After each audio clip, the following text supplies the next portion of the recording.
All right. Change of pace. Tuesday night. We've got the icons are gone. It's happened again. Change of pace. Tuesday night. You can't win.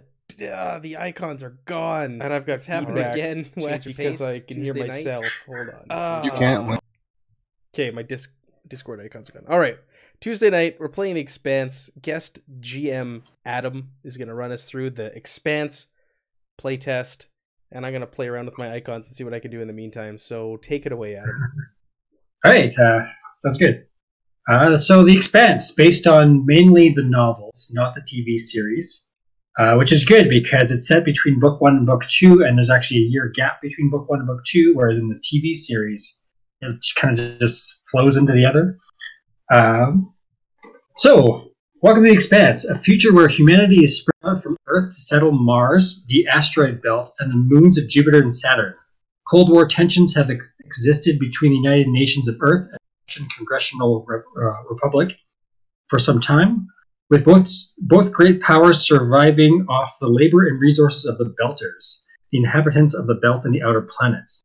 The so-called Outer Planets Alliance has agitated for attention and justice from the inner planets, but to no avail. Now the discovery of truly alien technology called the protomolecule has changed the balance of power. An unscrupulous corporation has allowed the protomolecule to consume thousands of inhabitants of an asteroid station, Eros. Since Eros crashed into the surface of Venus, the solar system has teetered on the brink of all-out war. What will arise from Venus's swirling clouds once the protomolecule has done its work? So, you guys are kind of a light freighter crew, and your light freighter name is the Sommelier, and you are on Ganymede. It's good that it's set between book 1 and book 2 because, shit hits the fan on Ganymede in book 2, and we're not there yet. So Ganymede's still good to go. I'll actually switch you guys. I'll grab your guys' characters and switch you to the Ganymede map, which is just a basic Ganymede map. I didn't do too much mapping. I mainly took images from the actual quick start because it's mostly going to be narrative style anyways. So welcome to Ganymede. Ganymede Station. They call it the breadbasket of the belt because Ganymede is the rare body in the solar system with its own natural magnetosphere, protective shielding against radiation. It is what has made the moon's argedomes, fed sunlight from giant orbiting mirrors, bountiful enough to supply food to the rest of the belt and outer planets. It is also what makes Ganymede a favored place for belters to give birth to children, minimizing the potential for birth defects. For generations, Ganymede has grown from one of the first colonies in the outer planets to a thriving hub of millions of people, and you are thinking of the challenges of finding just one person in that multitude, like a single tumbling rock in the vastness of the belt. You and your crew run the Sommelier, a small cargo ship that makes runs through the belt and outer planets, so you're often bringing or taking shipments from Ganymede. One of your regular clients, the Amalthea Ambrosal, a corporation based on Titan that supplies luxury items, wine, cheese, chocolate, and other delicacies to Earth and Mars. They sell mainly to high-class spas on Titan and to anyone else able to pay what is a month's wage or more for most belters for what amounts to an expensive snack. Amalthea is run by the Dardanus family, and it seems they've misplaced their heir apparent.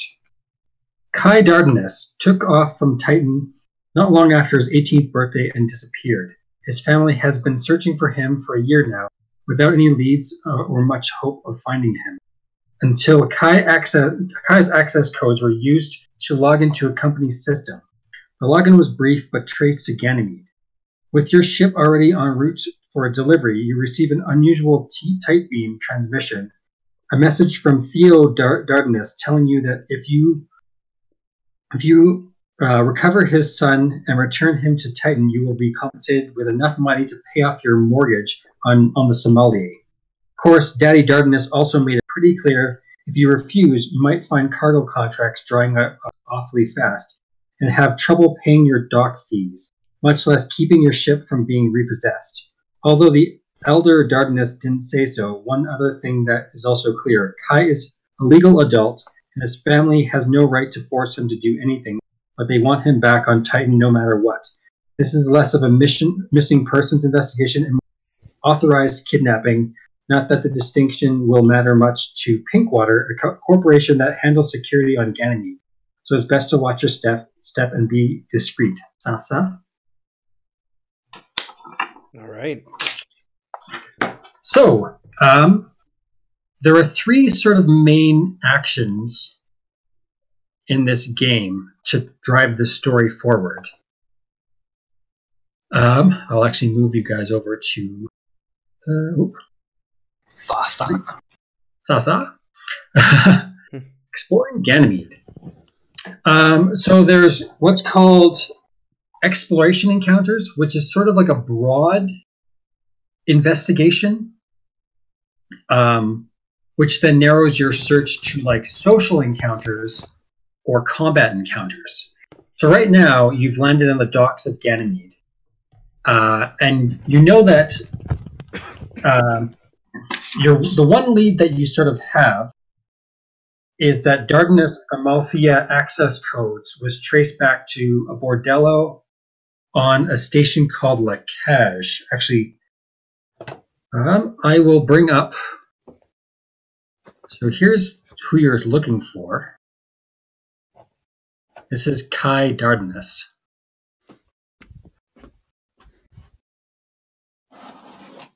And here is sort of a focus list of what you guys can do to kind of broaden your search. And it's very clear in the rule. You can be as creative as you want with this sort of investigation. For example, starting from the docks, there are countless ways to approach the investigation. For example, you can ask around the docks with a communications investigations role, or an intelligence technology test to use a terminal, or a perception intuition to kind of search the streets with your own innate detective skills. Everything sort of has a target number, similar to like a DC challenge, DC rating in, say, Dungeons and Dragons. So you'll just want to roll your whatever you're using, and I'll compare it to my target number and see whether you succeeded or not. I'm going to jump in there for a second, if you will. Sure, yeah. I made the character sheet so that if you have the focus, it shows up and you can roll it by pushing its name. All of the main attributes you can just roll by using their name. Should be handy. Yes, and I want to thank you personally for making these sheets because they're huge help for running this.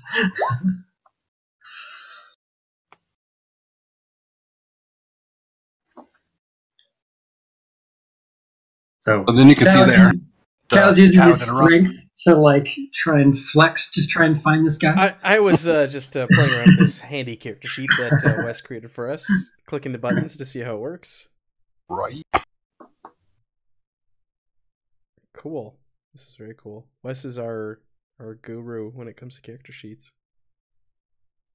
I'll also show you this as well. This is a list of exploration stunts that if you're successful and roll doubles, then you get to add the drama die, which is the third die in the rolling set. Isn't that a camel? To like... Sorry. That's terrible. It was terrible. In the stream. Yeah. Kill the stream. Sorry, go on, Adam. So yeah, how do you want to approach this? We've got two belters and an earther. So we're on Ganymede, right? Yes. And the brothel was on Ganymede as well? Yes. Is that correct? so that the signal is come from that district, but quite pinpointed it's. I'm better with computers, eh? Computers? Yeah. My character, Izzy, would roll technology. Try and locate this guy using that because she prefers the machines. Well, Sure. Cold, hard logic to silly people. Chow is from here. Would he have knowledge of this area? Yeah, so you can use anything that connects to, because you were even, because I know Born and both you and raised. Izzy were born on Ganymede, but Chow actually was raised on Ganymede, so you would have probably the best advantage to know about. What difficulty are we rolling on here?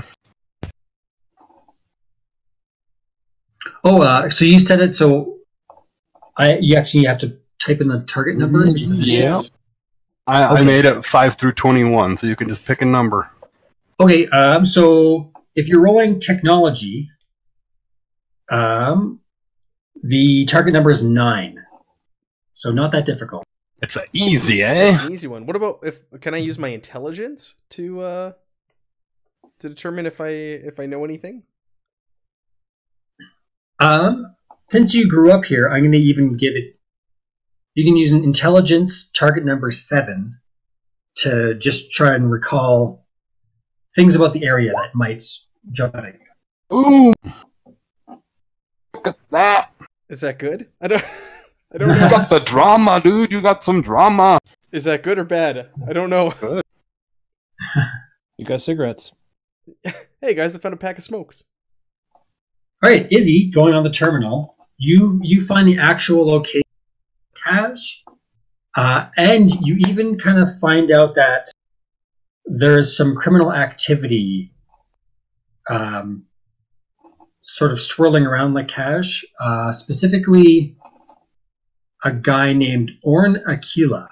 You know that he's a regular crime boss who likes to frequent Lakash, and you know that he's sort of got. Well, actually, I'm going to give the next part to Chow. As soon as Izzy kind of finds out that Orn Aquila is the crime boss that frequents Lakash, that sets a big exclamation point in Chow's mind, because you've heard that name before, and you know that he has particular tastes in men from Lakash that he likes to romance in a way. All right. I'll relay this to the others. Whoa, hey guys, I've heard of this Orn. He's an interesting character. We gotta watch our step here. He has a thing for fellas from Lakash. So he also gets the exploration stunt that roll too, right? Yes. So the export. Where's that stunt list I have? You can actually, because you rolled a 6. So any combination of using those 6 points can be spent on that exploration stunt table. Okay. Let me jump back so over to that. What's interesting is I like that the first one's called like When a Plan Comes Together, which is sort of the whole A-team thing where you think that they're fumbling, but really it was all planned to begin with. You can actually spend points to be like, oh no, this was all part of the plan. I always expected it to go this way. Or you can complete tasks faster by using Speed Demon. So how many SP points did I generate? 6. Oh, wow. Okay. Yeah, the maximum. So I have 6 to spend, and I can choose anything on this chart of 1 through 4. Mm-hmm. So if you choose With a Flourish, I'm going to have... So you even know people in Lakash, and you're going to get a +1 to the first few things that you do in Lakash. Okay. For that social encounter. Let me ask you this, sorry. Can you bank them? Like, can you keep them and use them at a later time, or do you have to use them right after you roll them?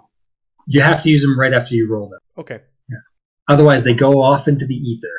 The ether.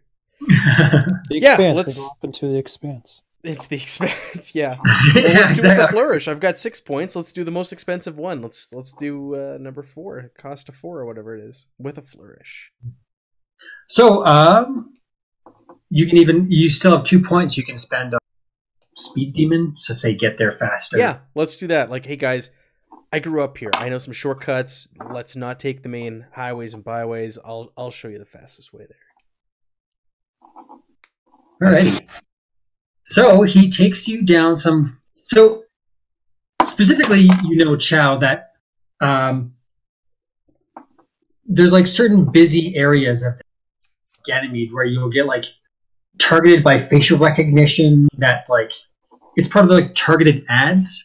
Mm-hmm. So they'll scan your face, they'll look you up in the system, and they'll actually target ads to you. Like weight loss programs and gym memberships and blah blah blah blah, depending on background. Now, why So did you you go actually there? Them the route that avoids all of that. So you're like, not that you guys are, in the system as being bad people, but you're like, I'd rather just avoid all of the facial recognition and the targeted ads are super annoying. So you take them a super fast route in these back alleys, you get to Lacage in pretty quick order. Mm-hmm. So now, Lacage, you can kind of see on this actual picture, you can see Lacage in the kind of green sign there. Oh yeah, the cage. This is where the first social encounter happens. So exploration encounters are kind of like the broad search. Social encounters are where you get into a situation where you have to convince sort of the crowd to be favorable to you or not through their attitude. And I'll actually show you the attitude table. So it goes from very hostile to very friendly. And Lacage, learning about social encounters. Lacage is one of the number of licensed brothels on Ganymede. It is amidst bars, restaurants, and other businesses catering to both visitors and station residents, entertainment, and a night out. The establishment has a small reception area where visitors pay a nominal cover fee to enter. Beyond the reception area is a main social lounge with a bar and a number of comfortable and intimate seating areas.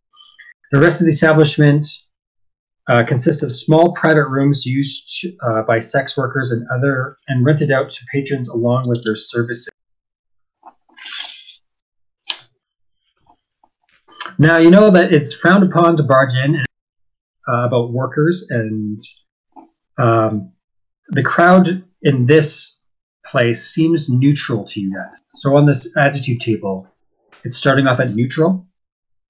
You may need to do something to warm up to your questions. Some examples include communication, persuasion, seduction.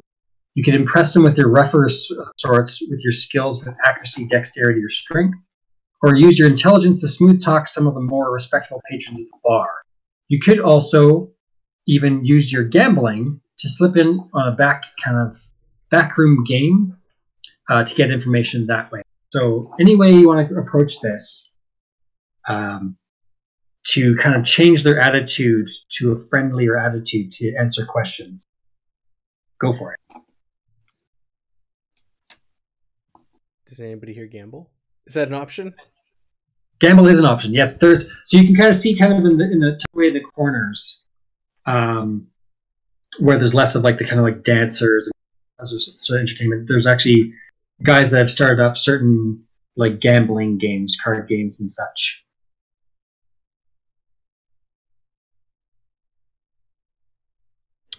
So this is kind of my specialty, not necessarily the gambling, but the kind of contacts. So I'm good at making neutral people have better attitudes, is what my play sheet is showing me. Voice. So I don't know. Contact Do I- your talents. I'm sorry, So- what would you say? You could, yeah. You have contacts as one of your talents. So if you Right. wanted to make a successful communication persuasion test, You could maybe even know someone there, like a businessman. Oh, okay. Or anything you want. Like, it's up to you. Yeah. Yeah, let's scan the room to see if I notice anybody. Or notice anybody who I might have some kind of connection to. Does that make sense? So the way I do it is by just clicking the novice button or contacts, or how'd you set it up again? I'm sorry. Well, I don't know how. It'll just fit the traits really don't have any interaction. Why don't you make a perception check to look around the bar, and then I'll. You would make a persuasion test. Okay. Which is off of communication, then, I believe. Yeah. Yes. Do I have a modifier? To the DM. So it should be your communications is 3. So I think it'll be 3d6 plus 3 will come up. I think there won't be any additional modifiers for the question that it asks on the query. And then a challenge rating of... So effortless is what it came up with. Right? What was the difficulty? We'll say that the difficulty... I have it here. Down at the bottom of the difficulty is question, so you can do it blind. My background is aristocratic, and I come from the upper echelons of the social class. So I'm particularly looking at the rich folks. All right. We will set the difficulty. We'll set it at 11. 11? Mm-hmm. Average. Ooh. You got some fortune to spend. All right. Yeah, you were also dramaing it up. I will bring up. There is social stunts. I will show you. Social stunts. Let's see. I have stunt points, so that's 3, right? Yeah. You have 3 stunt points. So you're chatting. You do find a contact that you know, maybe not too well, but you're like, oh yeah, I think that guy's name is, we'll say Dan. And you kind of slip in there, kind of find some common ground, start chatting him up. Do you want to apply any of the stunts to your role?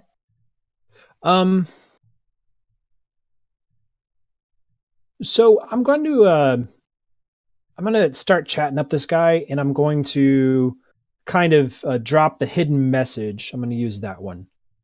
Sure. Awesome. I was hoping you picked that one, actually. So I'm going to have the hidden message of, hey, I'm looking for a particular kind of entertainment. And it's, basically fits the character that we're chasing after. Okay. So Kai. So I'm trying to drop that's what we're interested in finding for some entertainment, is someone who would fit Kai's description. Does that make sense? Yeah, for sure. See, to anybody, any outside observer, it sounds like you guys are just kind of talking business. Mm-hmm. But and you're like talking about, like, say, shipments, shipping certain product, but the code keywords you're using kind of what you're shipping is where the hidden message is. Right. And he kind of gives a nod, and he says, oh, I don't think that particular item is available. And he gives you a wink. Gotcha. And I'm going to say that you, through your actions, you've moved the social attitude to open. Mm-hmm. Anybody else want to try to, like, schmooze the crowd? I'd like to try to schmooze the crowd. I still have 1 point to spend. So, sure. But that would just be basically impress. So gain +1 per spent to your next social test against the same target as this test during this encounter. So, so either you or someone else can get a +1. Okay. With this particular guy, Dan, the shipment guy. So I just kind of want to go ahead and continue asking the question of like, well, any idea when that item might free up, or where I could maybe just take a peek at that item? Make another communications test, but give yourself that. Give myself. So instead of 10, it's now 11? Or no, I add in the modifier. Yeah. Right? It'll still be 11 again, but you get a +1. Gotcha. Okay. So I still got that. So yeah, because as long as you meet the target, you're good. And you have 2 set points from that. Mm-hmm. Yeah, 2 more points. So if you want to do the hidden message again, be discreet about it. Yeah, so just kind of what I said, where could I find that thing if I just wanted to take a peek at it, or when will it become available? He'll say that it hasn't been available for a few weeks now, because a certain client has taken special interest in it and wanted to take it for a test run back at his place. I haven't heard about that particular product since then. You might want to talk to someone else who might know more about these sort of products in this place. And he kind of just looks around at the waitresses and other workers, like the dancers and the people behind the rooms. Mm-hmm. Okay. Well, I think we've gotten all the information we can out of this guy, so do you guys want to ask some more questions here, or do you want to dig and try to find out where this it's because we think it's the crime lord that's got him, right? Mm-hmm. Based on the info. So yeah, do we want to dig a little deeper try to find out where the guy lives, or what do you guys? Yeah, let's ask around. Like, we're pretty sure he frequents this place. My idea was I'll just do it, right? So, just do it. Yeah, go ahead. Adam told me what he wants me to roll for it. I want to head over to the DJ's booth. Okay. I'm gonna pull out a little PDF drive or a little drive and be like, "Hey man, I just got all the tunes from Tycho Station. It's the newest shit." Great. I think intelligence, technology, probably. I was trying to get and go with this guy and get him some new music, and because he's a DJ, I'm figuring he probably sees a lot of comings and going. I'll smooth him up.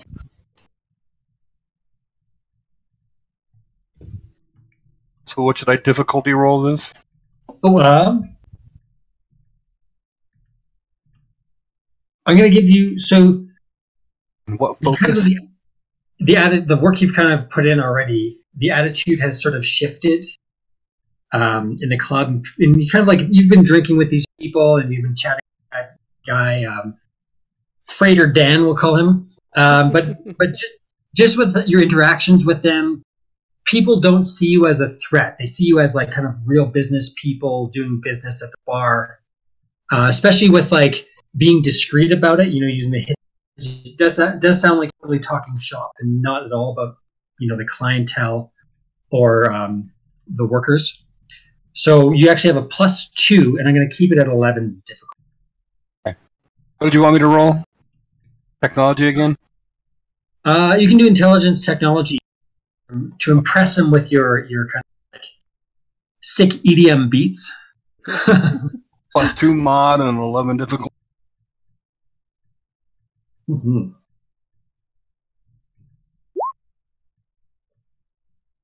Whoa! Look out. Wow. So not only Killing this. he like invites you into the booth, like, you know, shows you his setup. He's like totally like, oh wow, I didn't even know those tracks were available yet. Like you're totally impressing him with like these like they're not even released tracks yet, but you've got them. You've already like downloaded them through like your hacking methods or whatnot. Like, oh, this is studio demos and stuff like that. So he's super impressed with you. You can pretty much ask him anything you want about the clientele and like the comings and goings in this place. Yeah, I'm just gonna like. I guess I'll use like the secret to kind of keep it on the download. To kind of keep us all like making sure that we're not really being too blunt about everything. But I'm gonna ask him if like he saw what is this Kai with the crime boss in this area or any of his associates. With Orin Aquila. Orin and Kai. I'm trying to tie them together somehow. So the good thing is like, you know, in the booth, you're kind of like both have your headsets on, you're chatting back and forth. He even has like a mic, chat discreetly with him. Oh, nice. And he's sort of like being flirty with you. He's kind of this like, you know, tech savvy girl like in his DJ booth. And he says that I'm an observer and I see a lot of stuff going down, but the person you really want to talk to is, let me find her name, Elise. So Elise is one of the servers here. She's not a dancer and she's not a backroom performer. But you want to talk to Elise. She's the one who,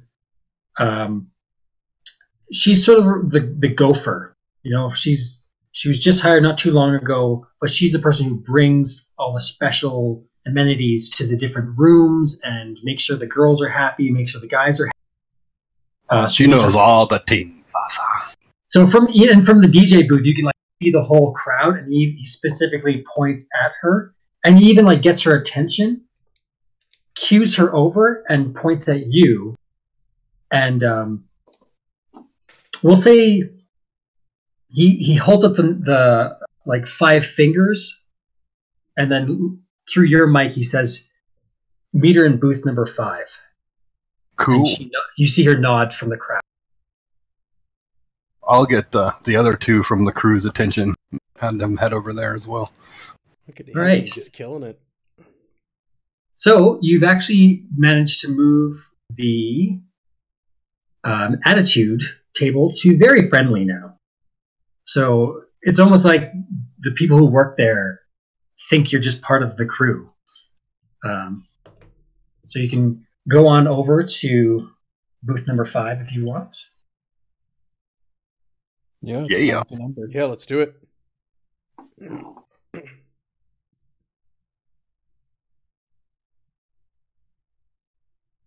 Great.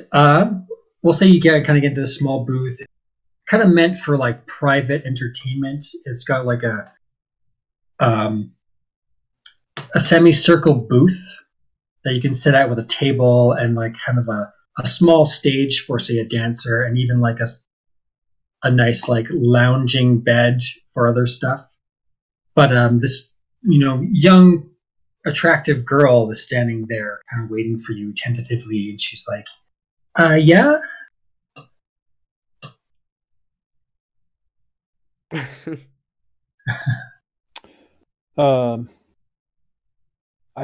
I kind of speak up since I'm kind of rich, and I just ask her, as you know, discreetly, "Hey, we're looking for this. We heard that there's kind of this certain product here that I'm very interested in. So we've heard that you're the one to find it." Does this product have a name? Well, we think his name is Kai. You see her eyes kind of go wide. She's like, yeah, Kai Kai used to work here. He was really popular. He was particularly popular with Oren Akilo, who kind of became Kai's sole customer. And I think Kai's his live-in boyfriend now. Oh, interesting. She said, I stopped hearing from Kai until a few days ago. I spoke to him on the phone or on communication device, whatever communication device Expanse has. And it's like, yeah, on a we met here, but he seemed to be speaking in a rush, and I don't know, he seemed to be setting something up. He didn't want to go into details, but I think he's trying to like run away. But then he answered a comm call, and I tried to eavesdrop because I was kind of concerned about him, but all I heard was 57D. Does that mean anything to you? Not at the moment, but No. I'm sure that that'll be helpful for us in the future. So you think he's in danger? Well, Oren Akilo is a dangerous guy, and we all kind of know that. But he's not the same guy as he treats in here, because this is sort of a safe area, and that's why he really liked Kai and really took Kai. When was the last time you saw Oren in here? He came in 2 days ago. He looked pretty mad. He didn't talk to me. I kind of hid in the bathroom because I knew he wouldn't go in the girls' bathroom. But I know he talked to some of the people. He talked to the DJ. He talked to the bartender. But then rushed out of here. Why did you hide? Are you afraid of him?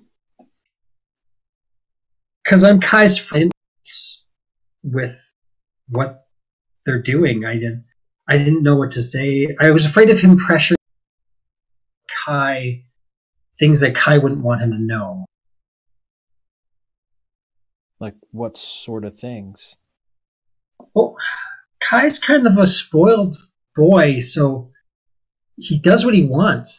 So I know Oren doesn't like guys that just do what they want. He wants guys that follow orders. And I know with his like thugs, he can just order them around. But with the guy that he's with, Kai, I don't think he realizes that he can't just order Kai around. Has anybody in the past kind of had a similar relationship with Oren, and how's that gone if they did have that relationship? Has anybody tried to cross him here, or? Oh, I haven't worked here long enough I haven't really asked about that. I just know that Oren has sort of a particular taste in guys, and Kai kind of fit the bill. Do you or anybody else here know where we can find Oren? She doesn't. But you guys can do, a kind of a social check with other people.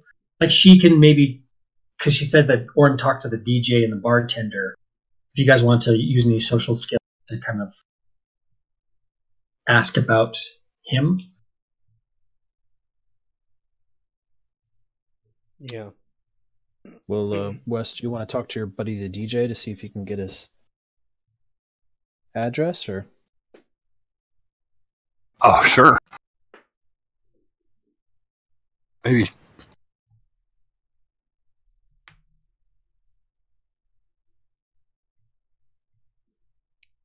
So we're all in and out now, or are we moving on to an? You guys can also do an investigation, however you want, into the number 57-D. Mm-hmm. Well, that's right. If you want more information about that. So right now, the leads are, you know that Oren is kind of involved with Kai, and you know that he's a crime lord. And for some reason, you know the number 7-D. So you can kind of investigate. You can follow either one of those three. So whichever way you want to go. Before she leaves, I'm gonna roll up my sleeve and I'm gonna flash my tattoo and be like, hey, listen, we know people, so make sure all the information you give us is on the up and up, and I'll roll my sleeve back down. She like nervously nods. Oh yeah. All right. I like to flaunt my tattoo. That's my character description. I'm kind of a big deal. Kind of a big deal. Hey, I'm part of the OPA, just so you know. Anyways, I'll give you a dirty look when you do that. You will actually flashing your OPA. You'll. So she doesn't know anything, but as you're walking out, sort of like a thug shows up, who also has a similar tattoo. I'll just draw. Oh, Mike's here, by the way. Mike's dropped in while we've been doing this exchange. Yeah, I sent him the link in Discord. Hello. Oh, Mike's the thug. Hey, Mike is the thug. And the thug appears. Hey, Mike. Thug works for me. Hey, Mike. Do you want to play anybody? You want to jump in on this? Sure. If you can, you use an extra hand. Always. Always, Yeah, exactly. we're just doing the investigation here. We just started. We need cannon fodder. Yeah. So sure. Do you want to be a Martian? I love Martians. You can be. So there's Cassie Cartree, who's sort of like a. She's the muscle. She's totally the muscle. Like she's a kind of ex-soldier who didn't like following orders and decided to become private security, and so she's your private security. Or you can be Addison Grant, who is sort of a techie guy from Mars, who didn't. So because Mars has become more and more militarized, he didn't feel like his tech skills were leading him in the right direction, so he decided to follow the new frontier of like searching out the galaxy and traveling with you guys. So either one of those. I'll let the party pick. What do you guys want me to play? Do we need muscle? Don't we? Yeah, I mean, I'm kind of a soldier, but I think having a tank would be nice. Okay, always tank it is then. Right. I am Cassie. Yeah. There you go. Name has changed on the stream already to Cassie. She's tall, even for a Martian. You know Martians are tall. She's even taller than that. She's very intimidating. Well, and we're stronger because we train and we're not lazy like the Earthers that have grown up in a coddled environment. Who here is an Earther? Is Aid? Me. Okay. Yeah. Because I'm a belter and so is Izzy. Right? I'm a belter too, yeah. Yeah. That's why I like pushed Martian towards Mike. Get Martian. So, flashing your OPA tattoo, you've been flashing around before, and you kind of didn't get any response from like the other patrons. You're pretty proud to be OPA, but as you're walking out of Lakash, this guy with a neck tattoo, like a belter neck tattoo, steps up to you, and we'll even have like Cassie stand close to you to kind of like show muscle, so the guy doesn't get too close to you. But the guy's like, "Hey, you OPA?" Who's asking? Let's just say Moneta. Moneta's asking. And you're from here. So you've heard that kind of like the lead OPA cell leader in this area is named Parvati Moneta. Yeah, maybe. If Moneta's asking, what's it to you? He slips you a card with a sort of like discreet meeting area that you know is sort of like a back. It's like not just a back alley, but it's like a back alley sewer location. It's part of like the underground sewers. He says, "Hey, if you want to talk to her, meet here." And he kind of gives like an OPA salute. All right, I'll do it back, and I'll just nod, pocket the card. So, new lead. Yeah. Moneta. Mike, we're on Ganymede right now, looking for a guy named Kai. Kai Dardana. Got it. He's like a rich snobby kid, and he's kind of gotten into the wrong place, I think. Do I have any weapons? Whatever's on your character sheet, Cassie. I think we're all carrying pistols. Okay. So you've got a pistol and you have unarmed fighting. Perfect. The Martian battle armor will come later. They promised to have stats for that in the actual book. Nice. Cool. All right, so let's carry on. Or did we want to talk to the bartender? We kind of just like walked out. I flashed my tattoo with the. You got distracted by the OPA guy. So now, do you want to meet the actual OPA cell leader, or do you want to research that cryptic number 57D, or what was the other option? Find the address for. Find Oren. Oren. Mm-hmm. Guy who was living with. I say yes. Yeah, yes to all of the above. How about yes to 57D? Do we want to do that? Yes. Let's dig a little deeper. Okay. So, 57D sounds like something. Where would we, in this world, in this setting, what would we use? Would we go to like a computer terminal or something to research 57D, or? Yeah, you can go to computer terminal, or you can like ask random people on the street. You can be like, "Hey, 57D. Do you guys know what that is?" Like, or you can use like an intelligence check. Yeah, is that Oren's? Is that Oren's size? Here? Yeah, I'd say you, Matt, would have the best chance of just doing an intelligence check. Do you remember anything about that? Or Izzy can do a technology test, or you can do a communications test to ask around. What difficulty would it be for me remembering or trying to recall details growing up here? It'd be quite high, because as a kid, where that number is from is sort of like vague to you growing up. So I'm going to set the difficulty at 13. Challenging. I like a challenge. Nope, I don't recall anything, but I get stunt points, right? And I get to spend those? No, because you were successful. Oh. Yeah, only if you succeed, yeah. All right. So yeah, nothing's jogging your memory. You're like, oh yeah, I don't know what it could be. So, how else do you want to approach this? Try finding a computer terminal. Cassie's going to take a big, long, casual sweep behind the party, like far back, to see if anybody she can pick up anybody following or watching us. Okay. Perception. So specifically, I think there's perception. Actually, I don't think you have a focus on it, but if you just want to roll a perception check with an 11. Do I put 11 in the modifier? Just leave modifier 0, and then there's a choice of difficulties. Where do I set the difficulty? Click OK. After you. Yeah. And it'll take you to another screen, and it'll be a drop-down menu. Got it. By the way, Wes built this also. Nice. Oh, he does it. Ooh, and with some... is that... No, there's no doubles there. Okay.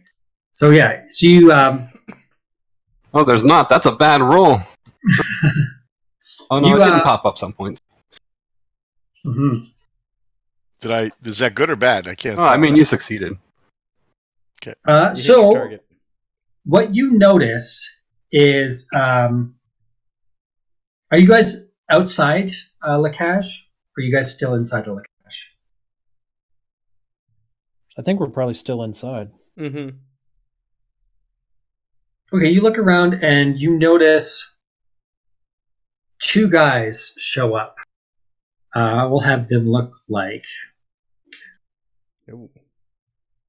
They don't look the same, but they look like... Thuggish. Like your stereotypical thugs. Whatever Are that they is. are they rimmers or are they OPA? So they walk in. They're not OPA, but you can tell that they're armed, and they walk right up to Elise, and you can hear them like talking to her, and she's looking pretty frightened. She was the server that gave us the lowdown on this Oren guy. Yeah. And she's frightened of him. Okay. Well, then Cassie's going to saunter up and say, well, hey there, Elise. How y'all doing? Where's my drink order, by the by? Oh, hello, boys. So nice to see y'all here. So she uses that as a distraction and be like, oh, yeah, for sure. And she slips away to go, quote unquote, get your drink order and leaves you with these two Thugs. muscly guys. Now, are they belters or are they? So they look like they grew up on Ganymede, so they'd be the equivalent of Belter. And one of them turns to you and says, hey, we were talking to her. Oh, well, I do apologize, darling. Can't help it if I'm a little parched. Is anybody else in this establishment kind of giving them in the eye, like they kind of know who these folks are? Roll a perception. Add your +3 for having a good like social standing with these guys. Okay. But it set the difficulty at 13. All right.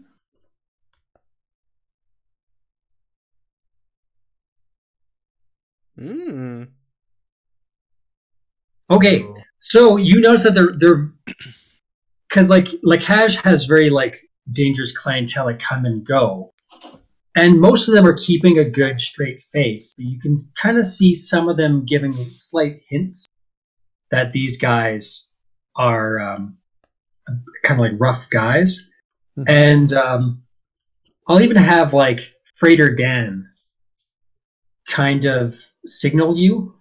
Mm-hmm. And we'll see how well he communicates, actually. I'm just going to use one of your guys' as... I'm just going to add a new character sheet and just use a...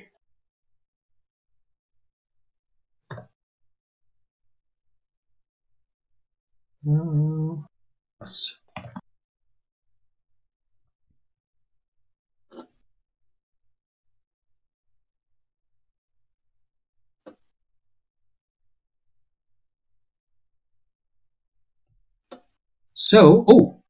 So he conveys a secret message. That that name, his name is Roflunk now. Hey, Roflunk. He conveys a secret message to you that signifies that these guys are Oren's men. Oren Aquila. Mm-hmm. And he's kind of like suggests as best he can that they seem to be upset because they heard that what's her name? Elise was giving out information that she shouldn't be. Does that mean anything to Cass?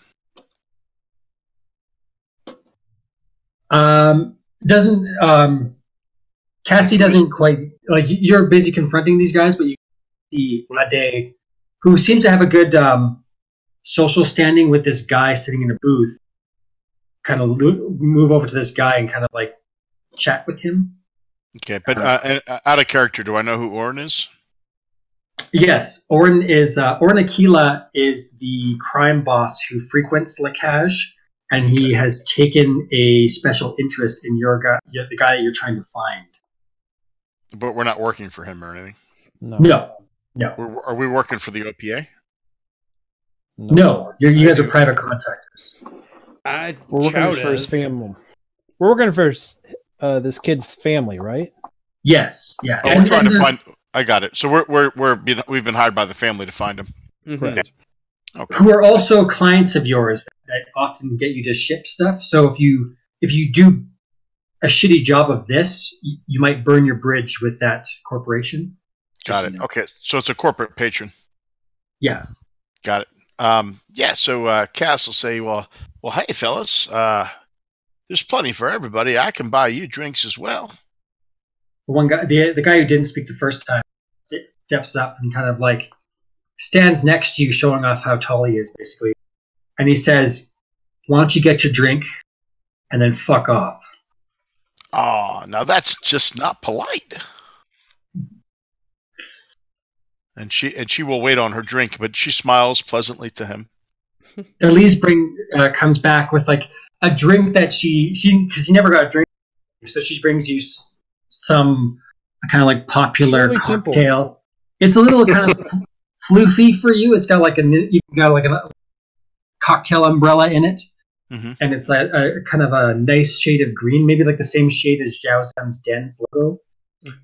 Oh, love! I was kind of hoping for some synthetic bourbon, but well, this'll do.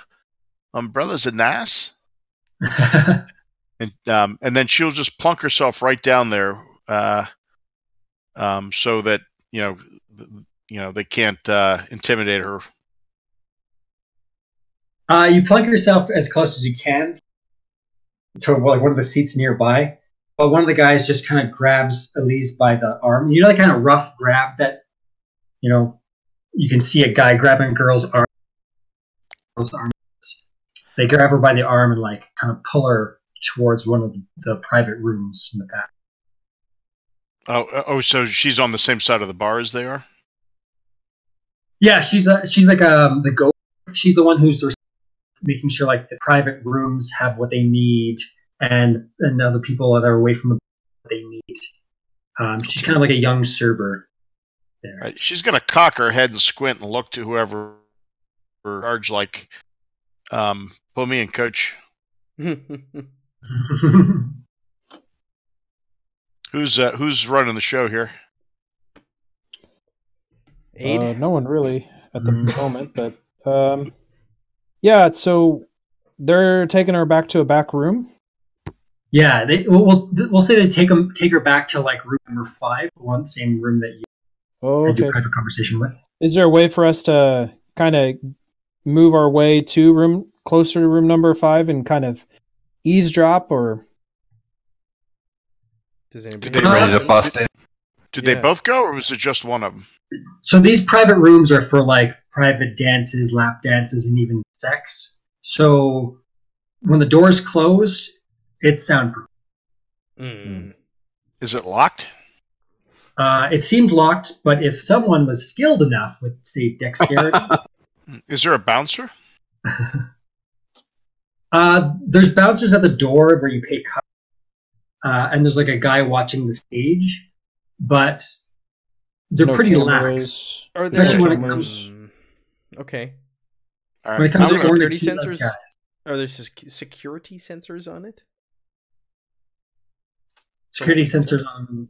The door? I only ask because I have an expertise for bypassing or fooling security sensors. Sure, yeah, we'll say you can either manually kind of try to pick this lock, or you can maybe use your kind of like intelligence technology, or give security as one of your... I do have security, yep. Yeah, if you want to roll your security, you can try and bypass this lock. So that gives me a +1. And what is my target number? Your target number is going to be 13. 13? I'm going to turn around to Cassie before I do this and say, Kate, get your weapon ready for when this door opens. Love, I have another idea if that doesn't work, by the way. Oh. Oh. Just missed. Is there a way to re-roll? Is there any sort of rules in here that allow you to?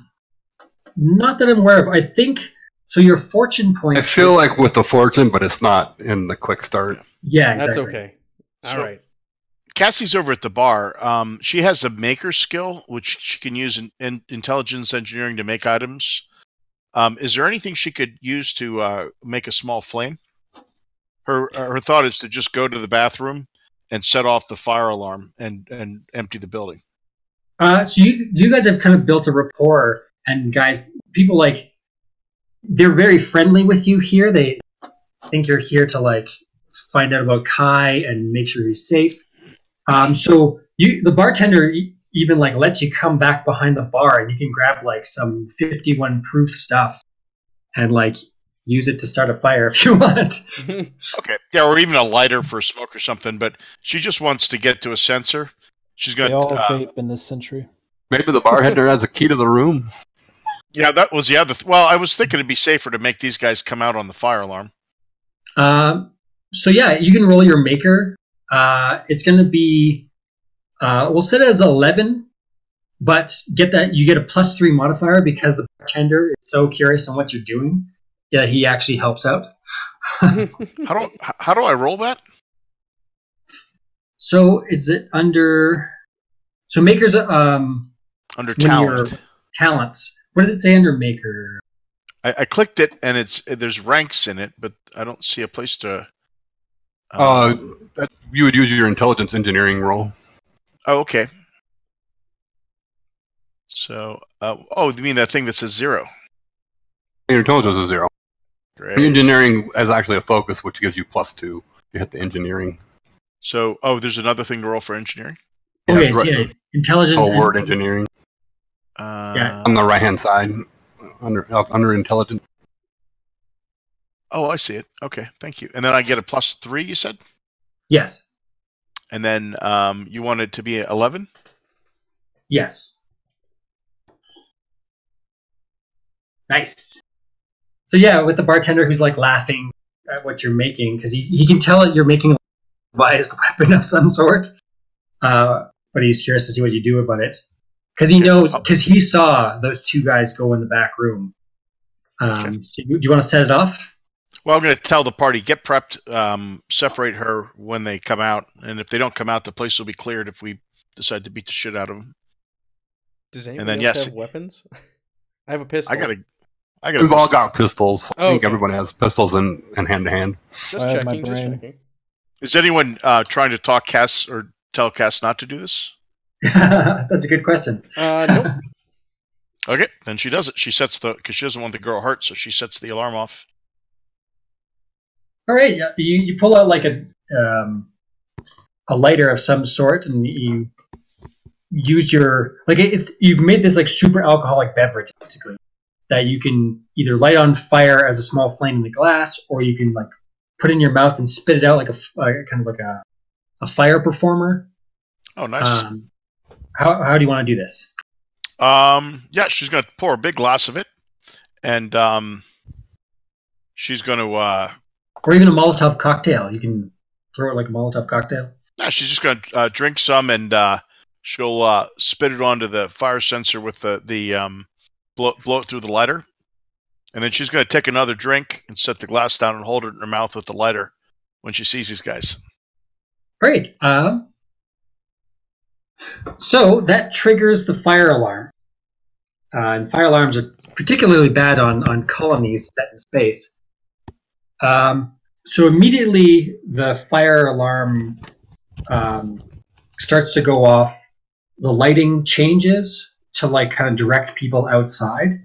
And you can anybody who's standing closer to, say, the back rooms can hear the audible clicking of doors automatically opening because of the fire alarm. And there's even a voice kind of like directing people away, saying that Ganymede fire services are on their way, and everyone remain calm. And it's kind of like signaling people how to escort out of the building. But from room number 5, nobody comes out. Oh. But the door's unlocked now. Okay. We all there? We ready? Yeah. Cassie opened the door up. Say, hey y'all, appears to be a bit of a fire emergency. Emergency services are on the way. Best we all evacuate, huh? You get like sort of halfway through that sentence when you realize that there's a fist cocked back that seems to have blood on it, and Elise is like cowering, and you can see bruises on her face from where this thug has like punched her in the face. What's he doing now? Is he going to take another swing? Or is he stopping? He like realizes the door's open and like looks back, and he's the guy who told you to fuck off earlier. Hey, thought I told you to fuck off. Well, we wouldn't want y'all getting burned now, would we? Now I am going to.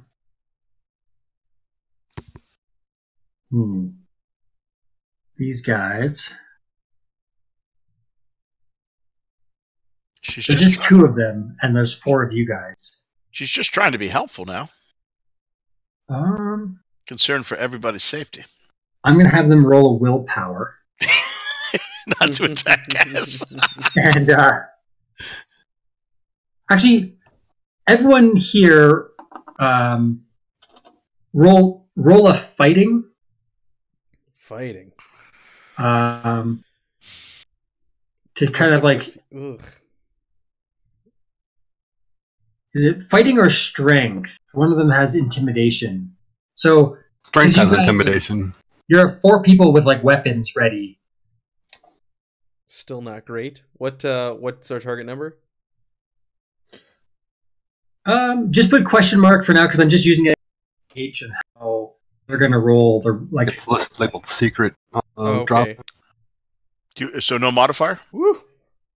Mhm. Just put as secret's the last option. Oh yeah, no modifier, and then on the next one, secret. Oh, look at us. Nice. All right, they're gonna roll. As Cassie's talking sweetly, she's also crunching her knuckles in her fists. With Right. a big shit-eating grin on her face. So you successfully scare the crap out of these guys, and they let Elise go, and they move to go to leave Lacage. Yeah, no, they're not leaving. Yeah, we're not letting these guys go. They gotta get past us. I'll They're I'll like, tell "Hey, them just to have a We're seat. just doing what boss told us to do. Have a seat. We have questions for you.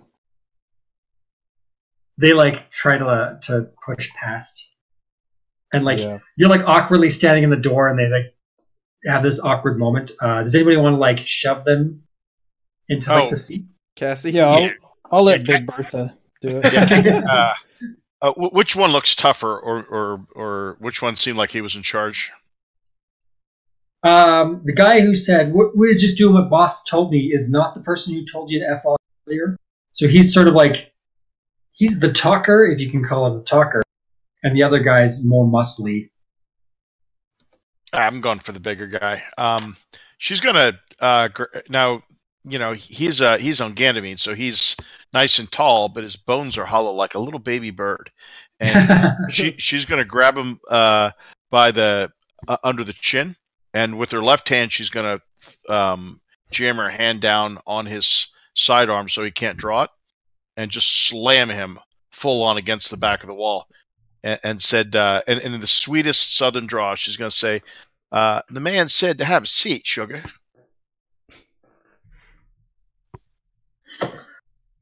Great. Roll a fighting brawling, and give yourself a 9 as the challenge, the target number, because And nice. stunt. You get a stun point. Okay. Then she'll disarm him as well, and just draw. And after she slams him, she'll pull her hand back with the gun his gun in her hand. Sure. Pointing down. I like it. Yeah. So you pull off that maneuver, and the other guy's like, whoa. Like we can be cool. We can be cool. Oh, now I thought you liked playing with women. Don't you want to hit me, sugar, too? I thought we were going to play together. He's like, I was serious. I was just doing what Orange told me to do. They said Now she'll orange? look back. How did Orn know that she was talking. He's got people here on his page. He's and kind of thinking back, you as friendly as everyone was, not everybody was friendly with you guys, and you could kind of remember, one of the bouncers being less friendly with you guys and talking to his radio a bit too much. Mm-hmm. Well, while they're talking, sorry, I want to go over to Elise and I want to check her over, being a medic and having medical training. I want to go make sure she's okay. And Sure. Any I don't know, medicines, or I don't know, call it healing or whatever. Healing potions. My potions. Right away, you can tell that she probably just took one kind of punch to the face. She's got a bruise on the side of her face and split lip. You can try to, I think, is medical under intelligence? Medic. I think so, yeah. Medic. Treatment allows you, patient, to add +5 test to overcome medical hazards or grant a new test to overcome the hazard. Do an intelligence medicine check. So what is it? What do I add on that? A +5? And what's my target number? Target number is going to be just 11.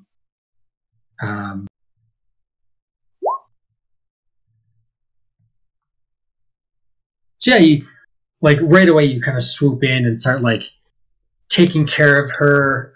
You pull out whatever kind of like small medical device that you have that allows you.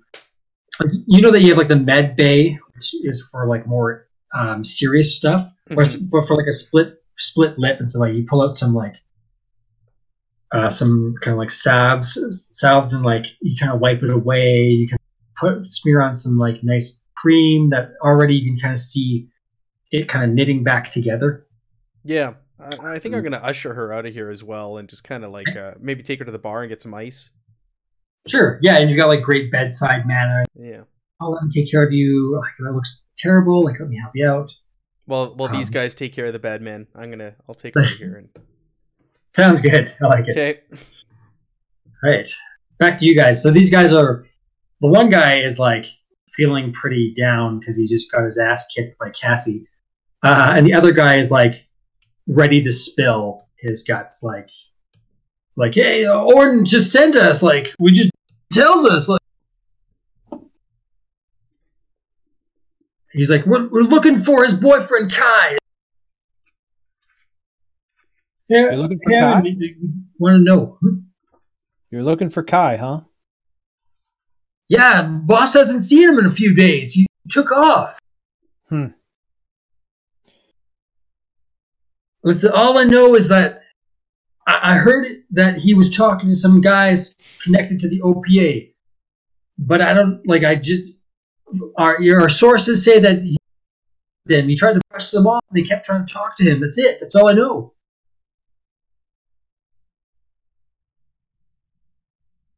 He's like somewhere down by the docks. Gotcha. Castle, what's the gun she took off him? Is it nicer than what she has? Not particularly. You're like, mine fits my hand really. All right, she's gonna, as she's standing there, she'll just disassemble the whole thing into parts and drop. Sure, I like it. And then she's just gonna reach over and pluck the other one out of his belt, assuming that he doesn't resist because he knows what she's gonna do. Sure. And then she's gonna take his apart while they're talking. Sounds good. So yeah, you disarm them. You even like disassemble their weapons. Yeah, just like if it was a revolver, she'd pop the slide, drop the spring and the firing pin, and just toss it, just spread it around the room as she's dropping it. So if they wanted to use it, it's going to take them like 5 or 6 minutes to put it together. Nice, I like it. All right, sounds good. So now you know a little bit more information. So Kai was talking to some people down by the docks that were connected to the OPA. Maybe that's where D57 comes in. Yes, if you want to do like a technology research kind of test on the docks 57D, you can do that. I'm even going to set the challenge at 9 if you want. Okay. Are we done with these thugs? We Yeah, still you need stand? to. You need to. Because give Cass them has some one more black thing eyes. she wants to say to them. You got to rough them up a little bit more, Cassie. Yeah, you need to. She's going to say now, what's the guy's name that they work for? Orin. Warren Hatch. Orin. Okay. Just say, how about we make a little bargain, darlings? You don't bother us or bring us up to Orin, and we won't let Orin know that you all got your asses kicked by a girl. No, Fair enough? Is it totally reasonable? I'll do my best to like run interference. I didn't even see you guys. We didn't get you. Who's our best face guy in the party? Probably Me. a day. Yeah. Yeah. Castle Turn. A day? What do you think Owen would do if he found out that two of his toughest lieutenants had their asses handed to him by little old me? Well, I'm probably going to guess that these aren't two of his toughest lieutenants. They're probably the lower tiered by the looks of them. And, lower tiered guys, they really are pretty dispensable, shall we say. So I think it would be in their best interest to be quiet about this, for sure. What do you think a severance package looks like in Orin's organization? A severance package? I think it's probably one limb at a time. Is probably the severance package. Smiles. I guess. Or one last breath as you're leaving the airlock. All right. So, boys, we have an understanding then, yes? Oh yeah, totally. We didn't hear nothing. We couldn't even find the girl. It's cool. All right then. And what's the form of ID that they have back then, or now? Back then. Yeah, but when are we? Where are we? Back in the day when we colonized Mars. Do they have like ID tags or? I think everything would probably be connected to your kind of like cellular device. Any way to get their identity? Would we just take a picture of their face, basically? You could steal their phones. They have these like kind of clear looking phones. Okay, she'll reach over and pluck those off. And who's our tech guy? Izzy. That's Meanwhile, speaking of Izzy, you did a quick search on a communication device, and you find out not only that 57D is a storage area in the kind of shipping area in the docks, but 57D is specifically connected to... Wait for it. corporation benefactor. Yeah, exactly. So specifically, what do they call it? Where can I find the name?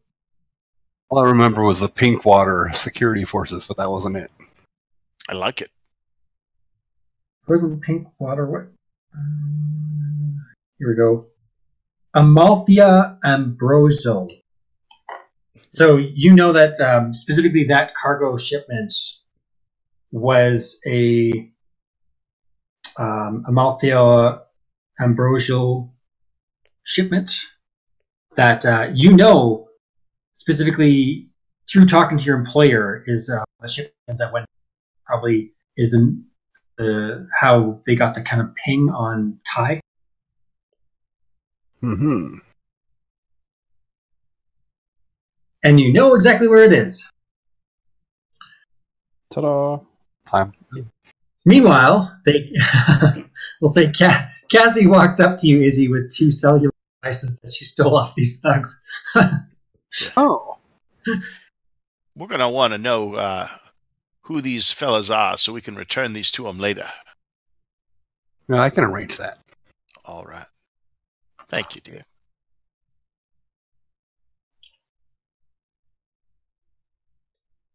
I think we're done. I'm here. going to lose the phones in some pockets of my pants. Cargo pants have so many pockets. Right away, you can tell that these are like pretty high-end security phones. Nice. Often you've seen phones like these either in military or in like criminal organizations that don't want their information to get out. What's That's weird? good. So now we we got ears. have these. We can clean them. Start using them ourselves. You got to break them first, because you just got to use your code breaking skills. So, when we shut the door, we're gonna leave these guys in the little room there and shut the door. Is there a way to trip the lock again so that these things lock? No, and speaking of which, right then you see firefighters in full gear. They kind of look like they have full, almost like SWAT type gear. Like you can't see their faces. They're like Ganymede Fire Services on them. They come charging in. They're like, "We're evacuating the building. Why haven't you evacuated?" We were rescuing the two in the back. They appeared to be stuck in the room. There's two more in the back. Then you like rush past you. Two of them kind of usher you guys. Yeah, she'll just go back.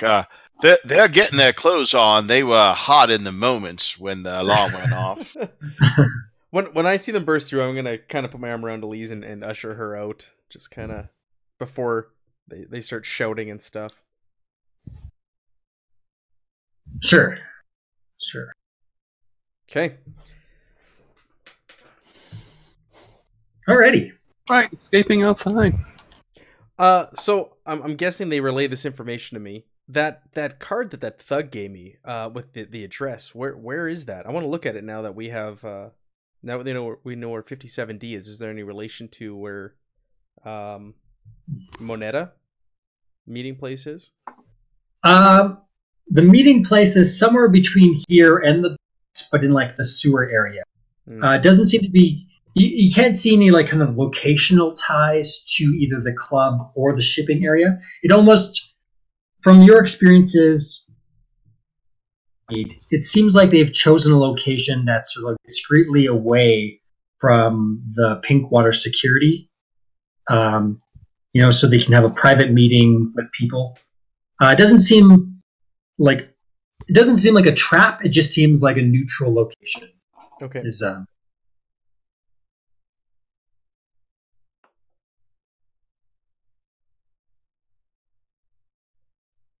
Shall we head to the docks? Sounds good to me. Alrighty. Sure. Works.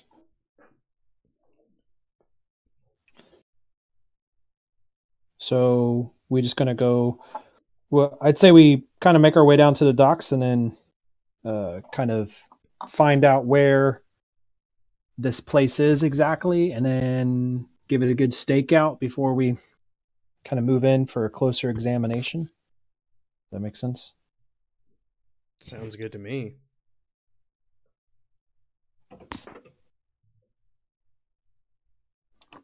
So you get to the docks, and it's pretty easy to like find the shipping, kind of like the reference to 57D is actually like a shipment crate that came in, and like you can even access it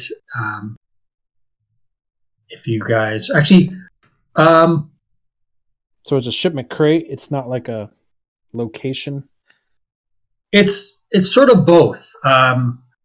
These shipment crates will kind of come in, and then they're kind of like they almost seem like small like apartments because of the way they get stacked. It's a way of like you kind of storing stuff until the shipment goes. You have time to like distribute whatever items, and then you can restock it for shipment going out. Gotcha. It's the container. Yeah, exactly. Okay. So do we notice anything happening? I was just gonna say, roll a perception. All of it. Put the target number as just like question marks, because depending on what you roll, I'm going to give you certain information. Should we all roll or just one? All of you can roll. Can bad things happen when you roll? It actually states in the rules for, say, doing like a stealth check, half of your group needs to succeed, and then all of you succeed. So nothing in the modifier, and then what's my challenge rating? Secret. Put the secret, the question mark.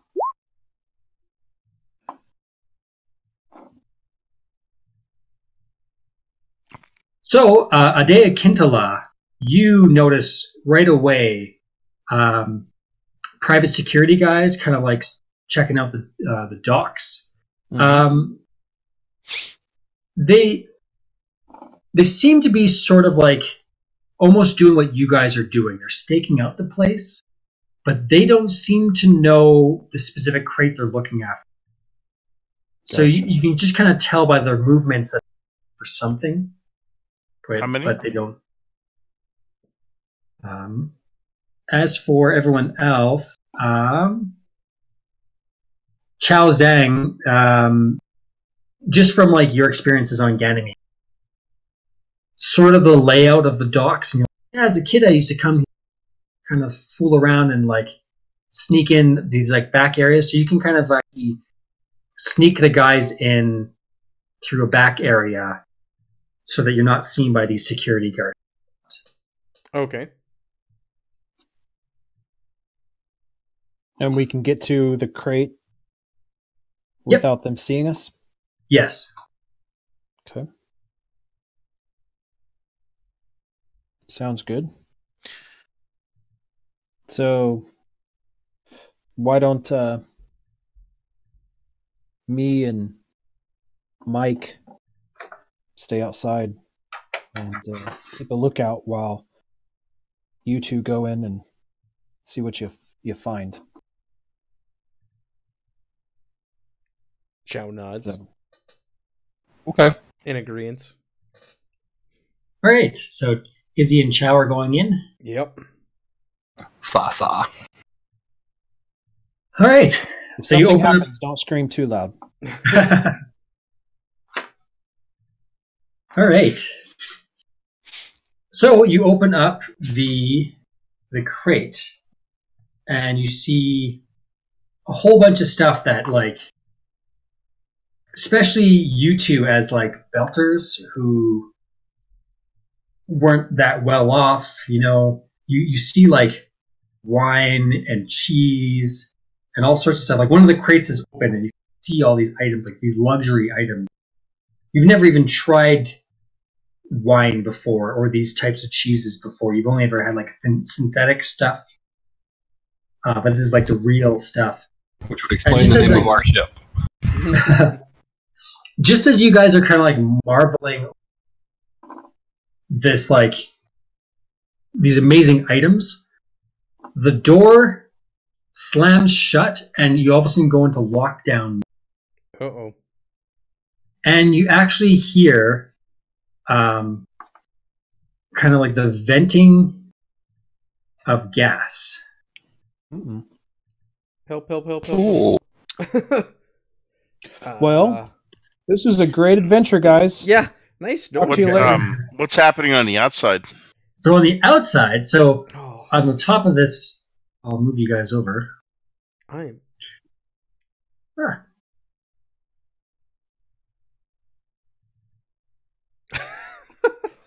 That's us. That is kind of you guys. Well, definitely Izzy. I'm guessing that's supposed to be Addison Grant. Yeah. But it does kind of look like Chow also.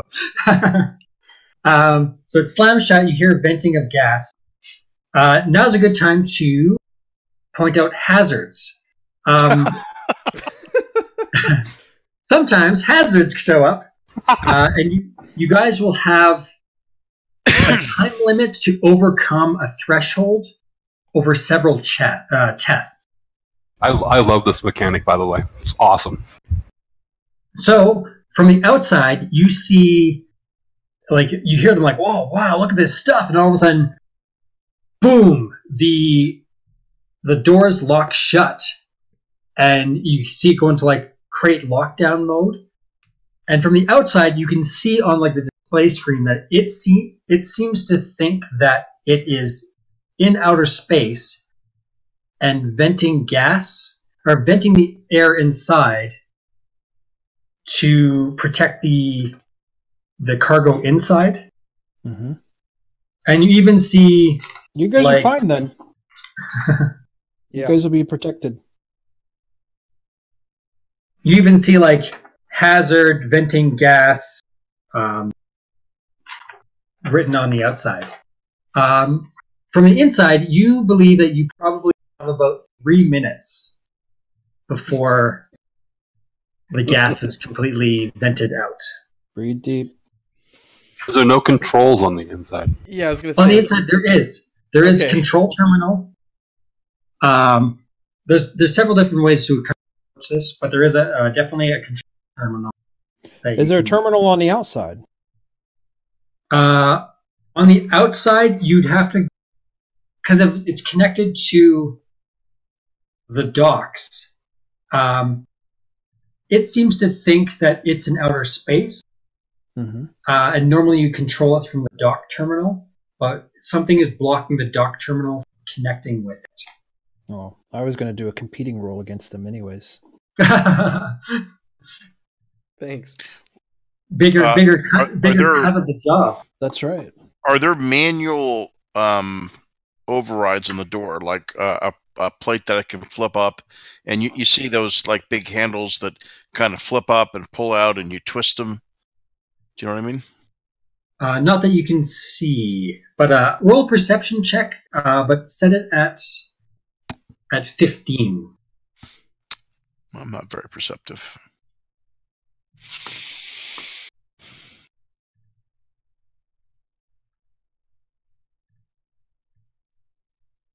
Can I use? Do I have anything I can use on this, like a luck point or something? Not in the quick start. I think you might be able to use fortune points, but that's in the main. Yeah. Yeah. So Izzy and I, back to the inside where we're dying. Yes. You're just going unconscious, that's all. Yeah. Don't be that's it. such a whiny brat. So So actions take probably about a minute to do, depending on what you're doing. So you have sort of time to maybe make a few actions, and then you have to start holding your breath. So what do we see for a control panel or anything like that? Security system? So you see a terminal by the door that locks shut. It's just kind of off to the right. You see there's crates, one of which is open, has some items in there like wine and stuff. You see a crowbar next to it that was used to like open the crate. Other than that,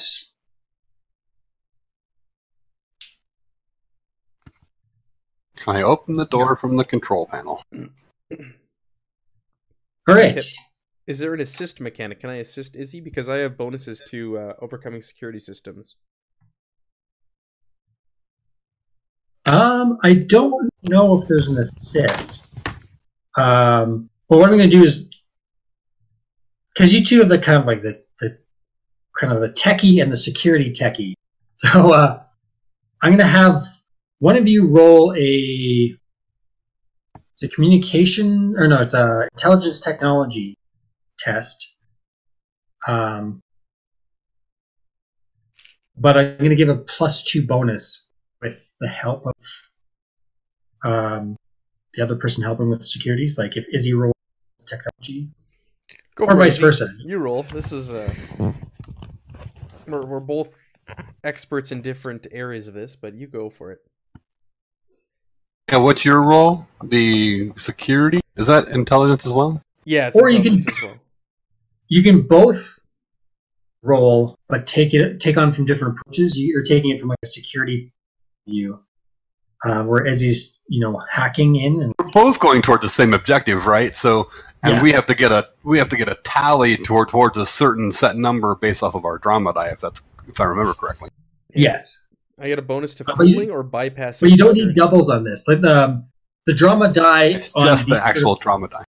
Yeah, so if you pass the Safe side. test, you get to add your drama die to the target for overcoming this obstacle. There's like a successful threshold.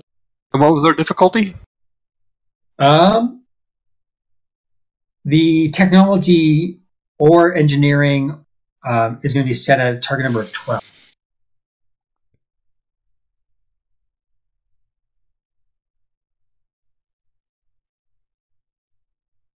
Whew.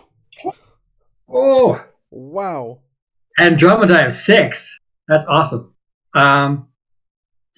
So, from going to the computer and with Chow's help, you've realized that someone has set up a program as a trap. Like, as soon as people enter here, it locks it down and makes the container think that it's in space and needs to vent oxygen to protect the product. But you think you can get past it. So you're on your way for sure. 6. Yeah. Go ahead and roll. About a minute's gone by. Go ahead and roll something there, Chow. What do you want me to roll? Intelligence? I guess intelligence engineering or intelligence security. Security? And do I get the bonus? Or that maybe he does? intelligence technology as well. Yeah, you'll get the +2 with the... So it's +3 because I get a +1 for this as it is. And you said it was, sorry, a 12? 12 is your target number. Ooh, just made it. Nice, with a 5 drama die. All right.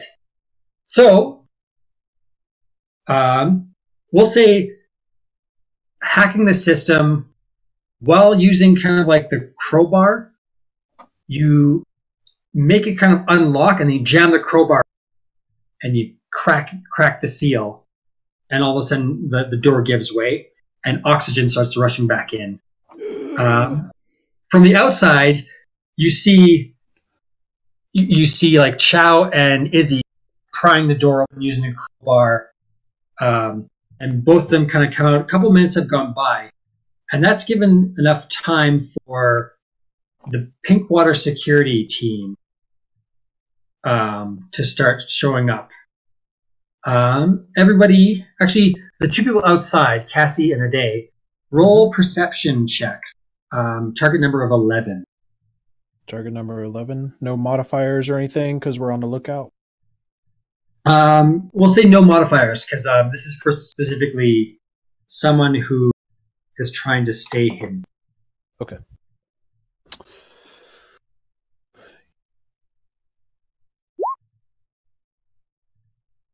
And you said 11? Target number 11. Yeah. All right, both of you, almost at the same time, you kind of notice there's a specific person that, from like a few cargo containers away, is looking at you guys with sort of like a binocular type device. You don't catch all that much, but she actually, I'll just draw here. She looks like that. Uh-oh. And when she kind of like sees it, she kind of looks in the direction, she ducks away.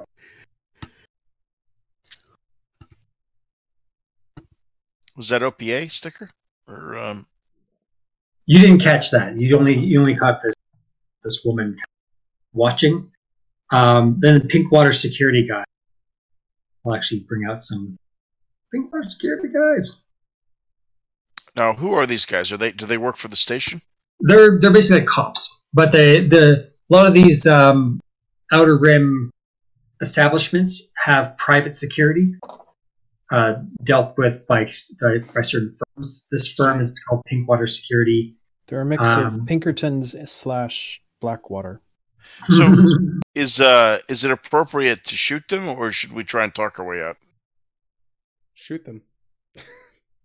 And Mike, let's see what happens. this guy shows up, and we're gonna say Chow knows as Wendell, and he Wendell? only goes by that name. He doesn't last and you know that he's the head guy at the security. And he casually walks up to you guys. What you guys looking for? Oh, we're just out stretching our legs, sugar. Does Chow actually know him or just knows of? Am I just aware of who he is? You're just aware of him being like the head security guy on Ganymede. Well, I'll let these guys do the talking. I'm just going to look tough. He looks over the container. This is where my contacts maybe could come in. So I was gonna say I'm a smooth talker. So I could try to think of, someone in our upper echelons of our company who we work for, and just say, hey, so and so sent us here to take a look at this container, and our ship is the Somalia after all, and it seems like this container's filled with goods that we think might have gone missing from our ship. So they sent us down here to take a look at it. He's like, I thought this was a Malfia container. I've been looking for these containers. I've been trying to find, did you know that the sun went missing? Because I'm specifically looking for the sun. And all of a sudden his tone turns kind of like stern. And he looks at you. And I have a feeling that you're looking for the sun too. Well, yeah, actually we are. We work for them. So we kind of figured that, hey, this stuff went missing, so maybe that's where the sun went as well. So we kind of decided we were going to start here. Why don't you come back to my office? We'll talk about it. Your office? Where's that at? He just points past this shipping area. There's like a security office just by the docks. It's like, just right over there. We'll have a private conversation. We can talk about, we can talk about the OPA. We can talk about Orin Aquilo. And we can talk about Kai Dardanus. That's fine. Shake my head. Go ahead. No, to you. It's like, Yeah, but our boss is not going to be comfortable with us talking about his private business matters without him there. So we would really need to contact him before we sit down with you. He's like, now, I didn't want to bring this up, but technically, Kai Darkness is an 18-year-old adult. And what his daddy wants doesn't factor into that, So I was hoping that we could have a mutually beneficial relationship where I tell you what I know about the OPA and Orin Aquilo. You tell me what you know about Kai, the OPA, and Orin Aquilo. Maybe together we can work something out. Why are you looking for him?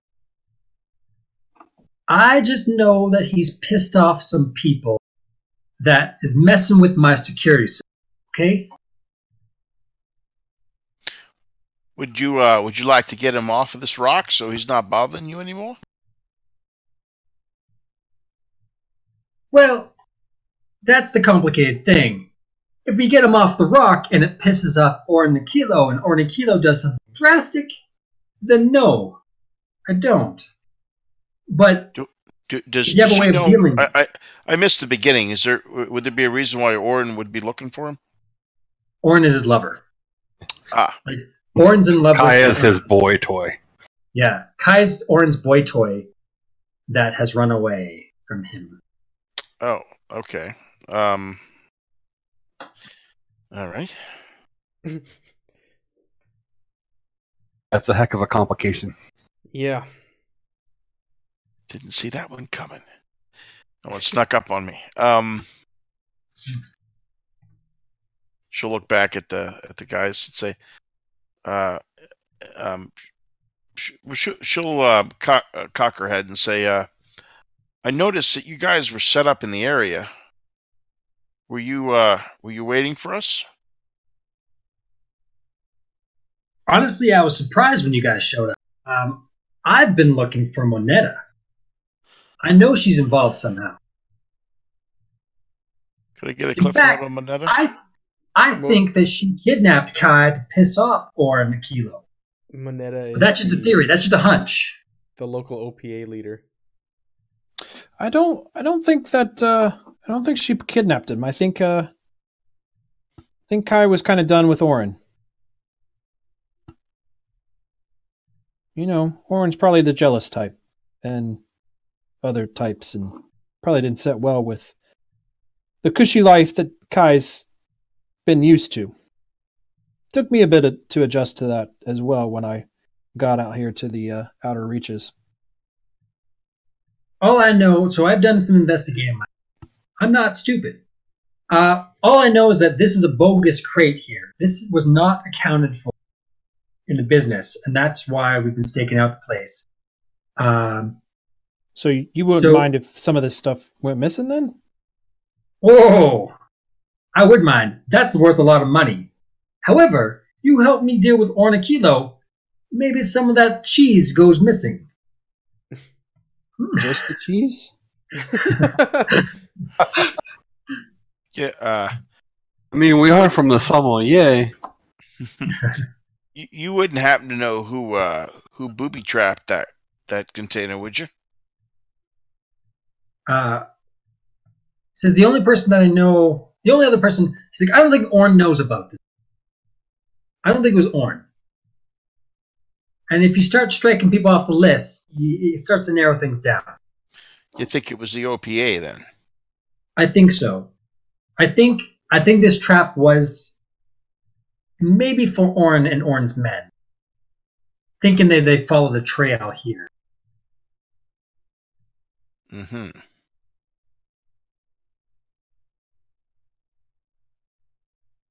Now, I've kind of said too much. Are we going to work together here? I need to know, because either you're with me or you're against me. I think we just work together. I thought we have been working together. How could we? I'm saying, like, he looks at Chow's OPA tattoo. Oh no, it's covered up. It's covered up. Whoa. Oh. But you were so eager to flash it before. From time to time. So, Yeah. so you want to get out of this situation to where Orin isn't mad at you, and the OPA is not mad at you, and the parents of this kid aren't mad at you. Well, It's a lot of moving parts.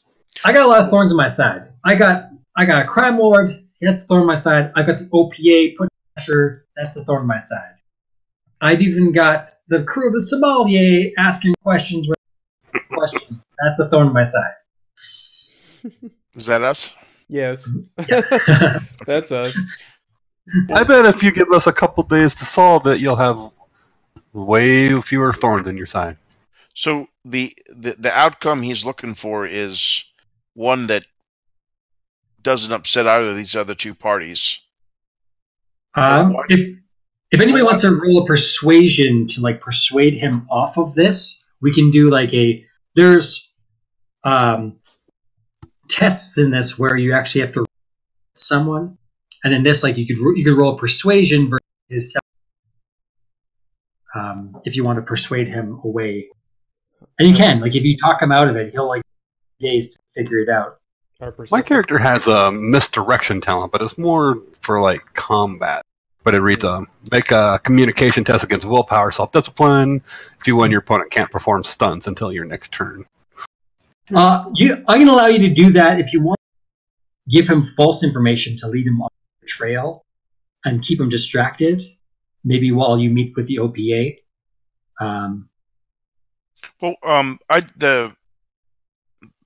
Adam, the one thing I guess I want to be clear of is, what do we understand his goal to be, and why is he in the middle to begin with? The goal that you think that he wants is just sort of like peace and quiet. He seems like the kind of guy that like wants Ganymede to run like greased gears, and he's even willing to like you got to get the sense that these guys that work private security on these outposts and colonies is they're even willing to like let certain criminal activity slide as long as it doesn't disrupt everything else. Kai going missing seemed to disrupt because it seems like Orin Aquilo is sort of flipping over tables trying to find Kai, and that's pissing off Pinkwater Security. Okay. So he's like, I just want the puzzle pieces back in the box, organized in a way that makes everybody happy.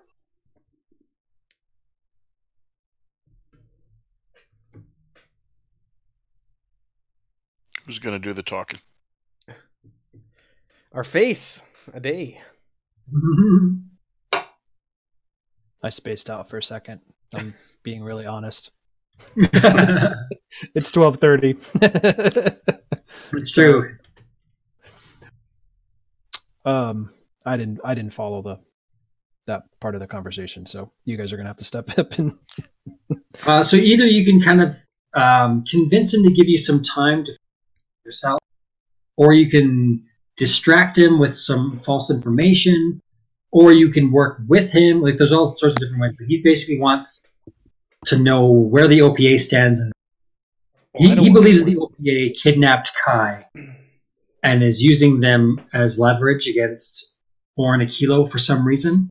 Mm-hmm. And he knows that Orin Aquilo is pissed off and he's flipping over tables and like, intimidating other sectors to try and find. I feel like Kai went to the OPA because he didn't want to go with his parents and he needed out of a situation. I mean, that's the way I think it went too. I would just kind of say to them, well, we don't know that information yet, so what we can do is, why don't you let us go investigate, and then when we have that info, I'll come back to you. Roll a persuasion, and I'll roll his self-discipline to see if he's willing to give this. If anything bad happens, it's on us, not on you. So just secret roll so you can compare the direction of the competition. Persuasion, I'm trying to find that. And give yourself a It's under plus communication. If you don't have it focused, you can just use communication. Okay. Give yourself a +2 modifier just because you guys have made some tracks with him. Okay. And then what's the knows that you're difficulty? kind of on the same side. What's the difficulty? Secret, since you're rolling against his willpower.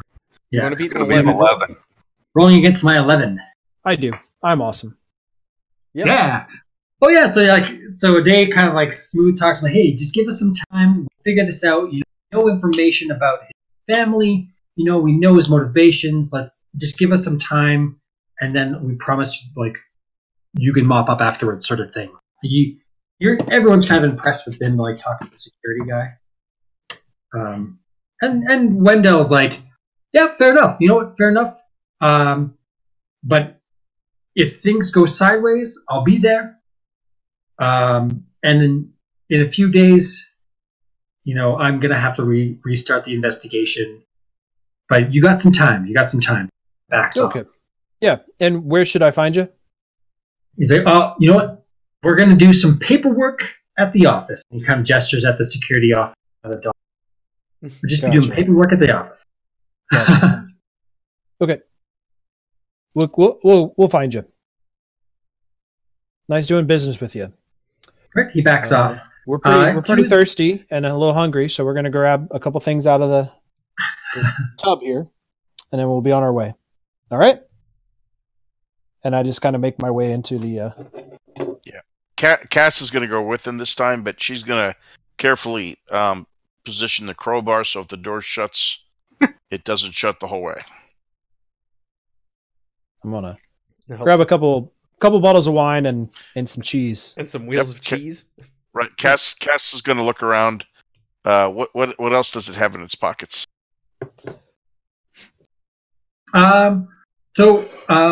First thing, roll a dexterity check, Cassie. We'll just say with an 11 as your target number. Okay. Just to kind of like fool the security guys that are like watching you close it up to make sure it's sealed. And you're kind of like faking that it's sealed. And then you guys can like pilfer what you want if you pull this off. Oh, okay. What's my number? Target number 11, just to see if they don't notice you kind of jury. Oh yeah. So you kind of like jury rig with the crowbar that they didn't even see.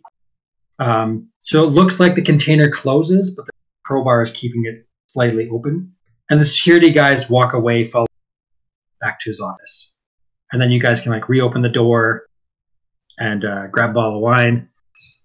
There's only the one crate open, the other one yet. And they're stacked in such a way that you'd need like a loader to like unload them. But that one crate that's open, you can kind of grab whatever you want. Okay. Cheese, wine, fancy caviar. Ooh, Let's take caviar. it all. Take a little bit of everything. Some Doritos. We could We're gonna- probably use this as leverage. We should like not just eat. That's exactly. I was thinking this would be nice barter material. right. Yeah. So let's. Who's got the bag of holding? It's Izzy with her mini pockets of. Yeah, Cargo pants. Like Cargo now your pants cargo to folding. jumper- I was going to Yeah. suggest that we sit on the edge of the dock and watch the water run by, since we're at a dock, but probably not the same dock, is it? In space. and the sommelier is like right nearby, so we'll say you guys can like Oh, get the majority of that crate Cool. transferred to the Okay. sommelier with no big deal. Isn't this our employer's crate? Mhm. Yes, Yeah, technically, but it's a missing crate. It's yeah, like it's unaccounted for. Yeah. are we Yeah. thieves? Is this what we do? Like, we are now. Hey, you're belters. You're gotta do what you can. we're ingenuity. That's right. Okay. Do we want to go meet Minetta, or are we gonna save that for next week? Well, I think Minetta's the last part of the puzzle, right? Hmm. So yeah, we can. If we wanted to keep playing, finish this tonight. We can finish it tonight. An hour. If you guys wanted to keep going, depending on your investigation, of course, like, leads you. Is this set up as a one shot? Yeah, sort of. Yeah, I'd say one shot. Is this an actual game system, or is this like test play? So this is the quick start. The book was supposed to come out today, but I think it's being delayed. Apparently, the final copy is awaiting approval. That's Ah. what they Yes. So, yeah. So it's up to I don't know. I'll throw it to our East Coasters. Do you guys want to keep going and try and finish this up tonight, or? I'm happy to stop. I'll keep going if you want. Everything's shut down tomorrow, so I got a little extra time tonight if I want to keep going. Yeah, since apparently we're going to be like -20 here too, I guess. Snowpocalypse or. No, it is Polar vortex. minus 40-degree wind chill sort of stuff. Or in Canada, Tuesday. Yeah. Yeah. It's warmer here than it is there. I sent a Winter Peg comic to Matt. He's from Winnipeg. Did you see that, Matt? Or I did, the yeah. kids Supposed to riding the minus 50 tauntaun away this from his week. mother? And when you hit -40, -50, it's the same between Fahrenheit and Celsius. So we're talking the same language now. When does it meet? It meets at -40, doesn't it? It converges. That's funny. I think so. So, all right, Yeah. let's continue on. Let's go to Minetta. I've got the details on where to find her. All right. I have her calling card. So do you want to use the calling card to find her, to like track her down? Yes. So the card specifically said that night. So Oh. you wait until like a specific time. He said that she'd meet you there, but if you didn't show up, she'd just walk away. But you have time to make it there if you guys want. Let's hustle. Let's hustle, guys. Yep. I know where to find her. This is But the last this piece of our cheese. puzzle. And we got bring Cat- some cheese. Cassie's lactose intolerant. She's going to the bathroom. But our muscle, we need our muscle for this.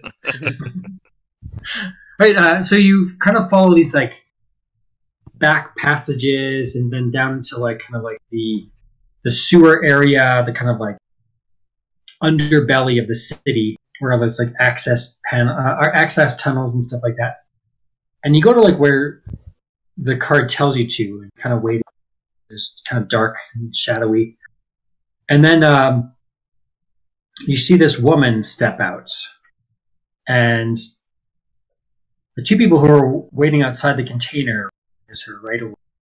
Because it's the same woman that was actually looking. Actually, I will move you guys here.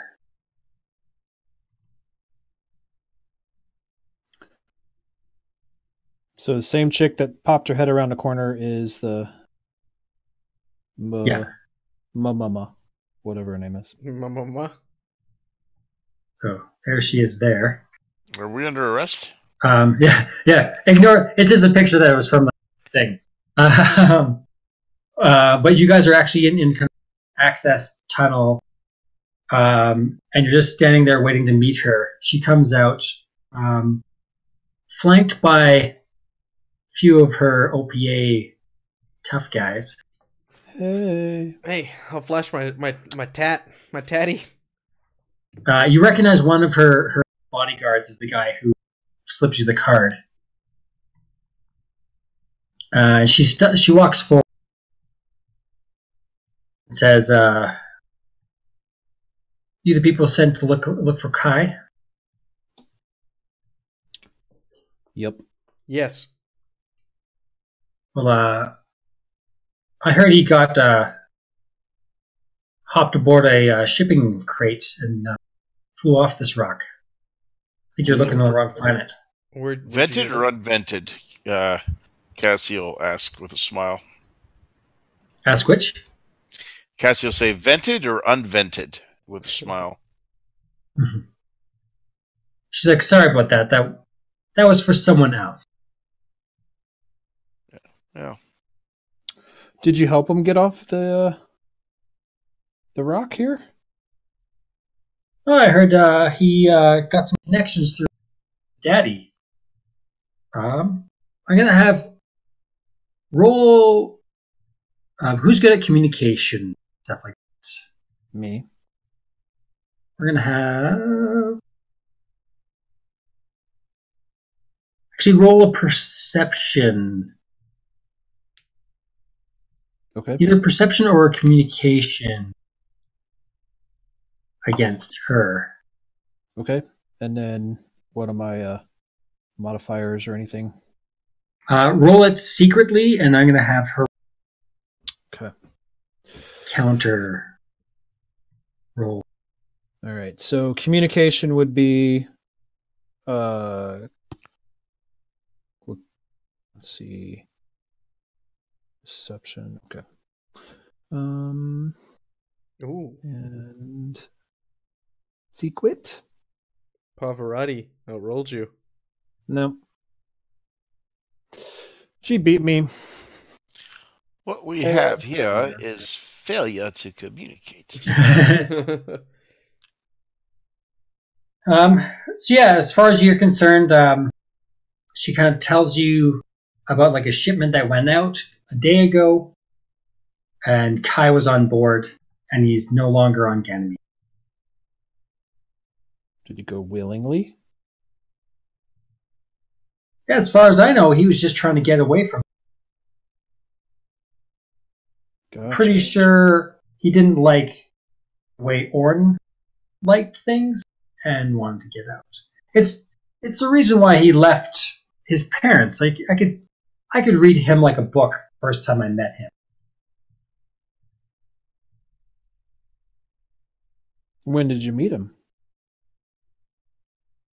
Well, I saw him at the docks, and I approached him and had a conversation with him about Orn, because I wanted to know where he stood with Orn, and I knew that Orn had an interest in him. He brushed me off, but I could tell the type. He's a spoiled kid, just wants to go party, and he's sick of being told what to do.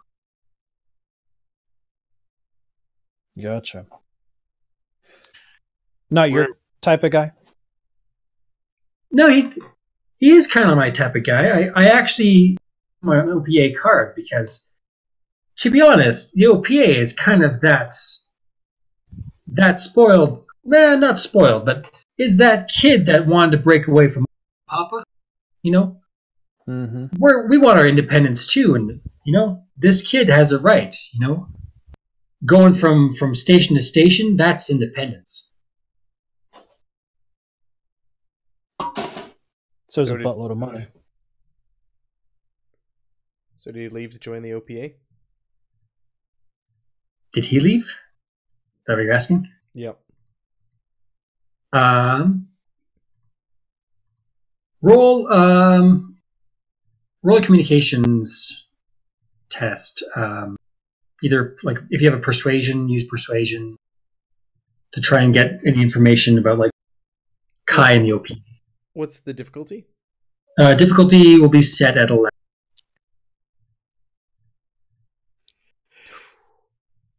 Ooh. Stunt points. Right. With stun points. Okay. So with 4 stunt points. Yeah, so hidden message, Oh, another thing, objection. So yeah, you can kind of apply any stunts you want. I'll start saying what she says, and then you can apply stunts as we. She basically says, "Oh no, we didn't recruit him. He just went off on his own. But I'm sure he'll end up with the OPA eventually."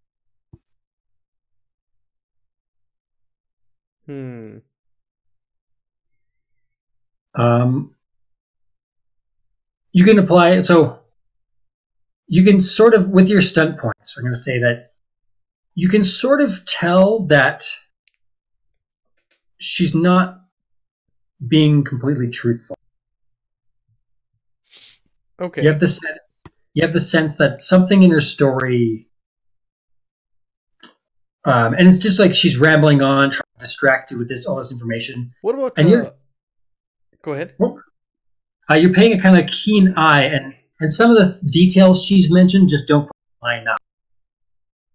Okay, I'm going to maybe I'll do hidden message, and I'll slide up my sleeve and I'll show my OPA tattoo. And listen, we speak the same language. We report to the same people here. Why don't you just tell me what's really going on? She'll specifically pull you aside to tell you something away from the others. And not like around the corner, but just like whisper to you with them watching, but just so you only hear. Okay. So she leans in and she said, "Look, this is our opportunity. The OPA has been trying to get a foothold in these outer planet colonies for a long time. This is our chance to sort of like tip the scales in our favor on Ganymede. And if we control Ganymede, we control the bread basket of the galaxy, really. Like you control Ganymede, you control the food supply. That's very important. And as an OPA member, like this is beneficial for us for getting our independence. So I'm just doing what I need to get certain obstacles out of my way." And through her own sort of hidden message, you have a feeling that Wendell was right. You have a feeling that she did kidnap Kai and she's holding him against Orin Akilo.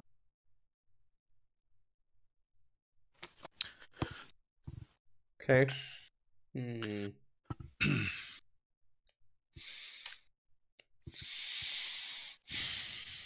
Let's say there's got to be another way other than the boy. Just return him to us. You say that? Yeah. Okay, so Cassie will speak up. She'll say, if Olin were to suddenly go missing from Ganymede, would that solve your problem? She like looks you up and down and says, "You're gonna take out Orin Akilo?" I never said that. I just asked a question. if you know someone who can take out Orin Aquilo and goons, then all of my problems would be going. I could distance myself, wouldn't have to deal with Pinkwater security wondering why I was involved. I would just distance myself, it would go away, I'd even let go of. And then she kind of like lets slip. She's like, and then she trails off. Yeah. You, Chow, kind of know that she was about to say I'd even Kai, but she didn't say it. I'm about to say what? Sorry, it kind of broke out there. You could tell that she was trying to finish saying I'd even let go of Kai, but she trailed off beforehand and didn't say it out loud.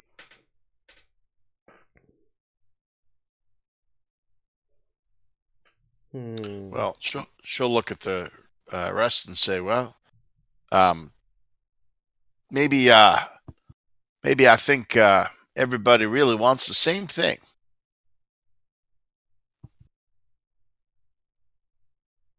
You can tell us all sorts of stuff that would be useful in that sort of project, I imagine. Right?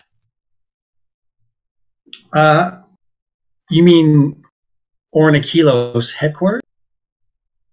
Among other things, yeah. And imagine you have access to contacts and supplies here on Ganymede. So if we were to undertake such a project, imagine you could help us with that. I'm kind of stretched thin as it is, trying to deal with our all own your problems would go away. All I can do is give you Orin Aquilo's headquarters address and hope for the best. No weapons? She like looks you guys over. She's like, you guys look pretty. Pretty what? You look pretty well equipped. She kind of like eyes your gun.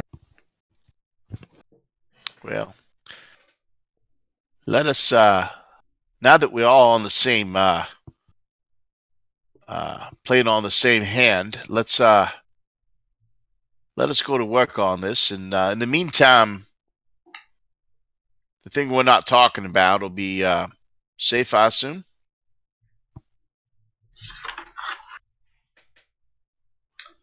Yeah, you know, things will remain safe unless the pieces change on the board.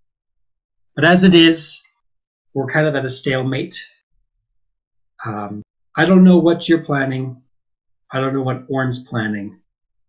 I'm just trying to hold on to what I have. She's like, if you want to find Orin, you can find him at this address. She kind of like slides over her written address that you recognize as like an office, sort of quote unquote office building near La Cage, like a couple blocks away from La Cage. Okay. And she kind of walks away with her goons, her OPA guys.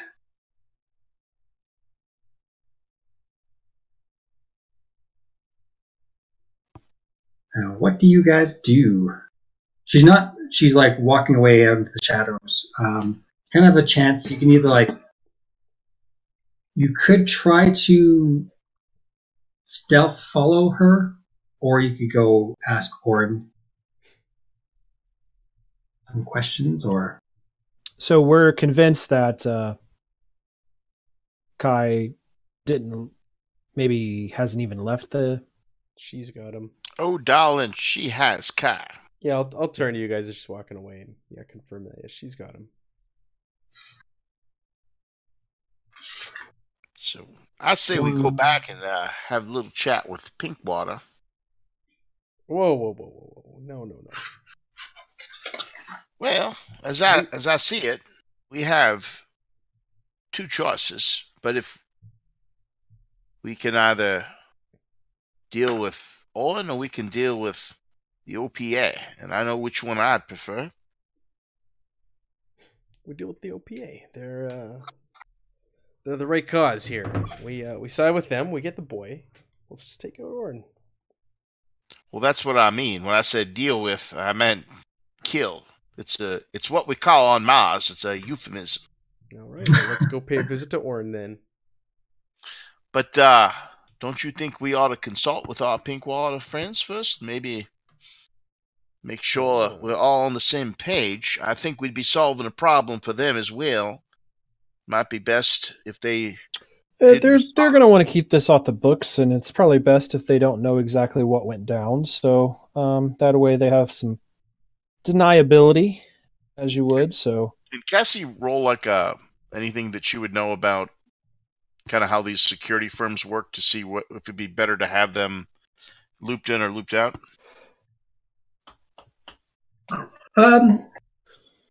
Intelligence security. Yeah, I guess roll a security. Okay. With Basic a difficulty of 9. Okay, I have intelligence 0, but I guess that's going to have to do. Yeah. It's not accuracy. It's not fighting. And on 3d8, or 3d6 is very possible. I'm built for rolling that. So what's the yeah? Do you want to give it a shot? Well, here she'll try it, and you guys can. I'm going against a 9. But if you do it without them, things are kind of like not on the books, and you kind of keep them out of it. So it's sort of like your choice. It's not one way is better than the other. It really depends on how you approach it. If you do it more subtly, you kind of feel like you can maybe, do things without your employers knowing about it. Whereas if you do it with the security guys, they're going to write a report and you have a proper report on what went down. So it's really down to discretion or not. Okay. And you all think discretion is a better part of valor here? They don't need to know. Mm-hmm. yeah, I think they staying in the dark is probably best. Put this in the report. It's all over the net. Everybody knows. All right. Well, all right then. Just go take out Orin. We But- already met 2 of his thugs. We do have an in because we have his communication devices. We got 2 of those phones, don't we? Yeah. Mhm. Crack those puppies. Crack.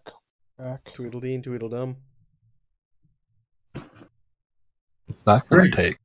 So you're going to Orin's place? Well, Or we're going to open up his phones and break his security on him so we can see what he's spy on him with his own devices. All right. So you can try and crack his phone with a technology roll. Yeah. But I'm setting the difficulty at 19. Ooh, yeah.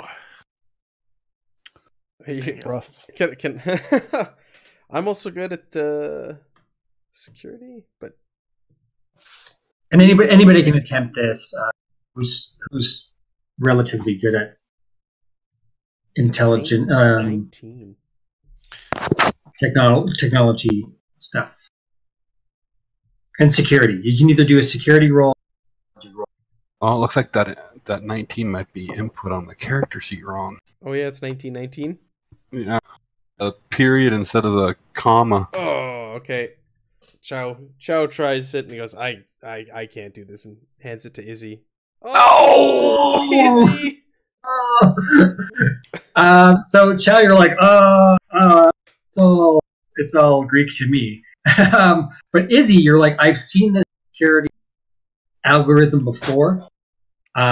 It's almost like a sort of like a mutating algorithm. Changes, and only certain people get certain messages to follow the algorithm that then get passed on to the dealers or the. So it's specifically set up for an organization, like a crime lord organization. But you can't crack it. You need time. But you do crack. have stunt points. No, you don't. You failed. Never Yeah, mind. you failed. Boom. Those just always show up on pairs. Well, Cass says we could always just gather one of his lads up and ask him politely to help.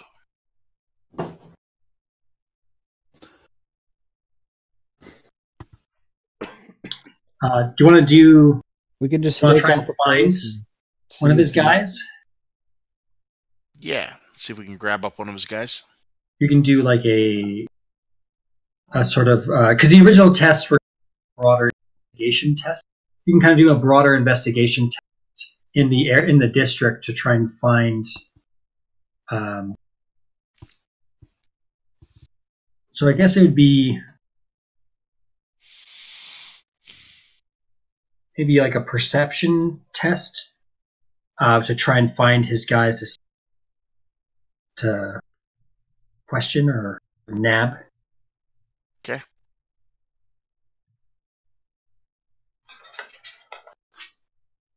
Difficulty?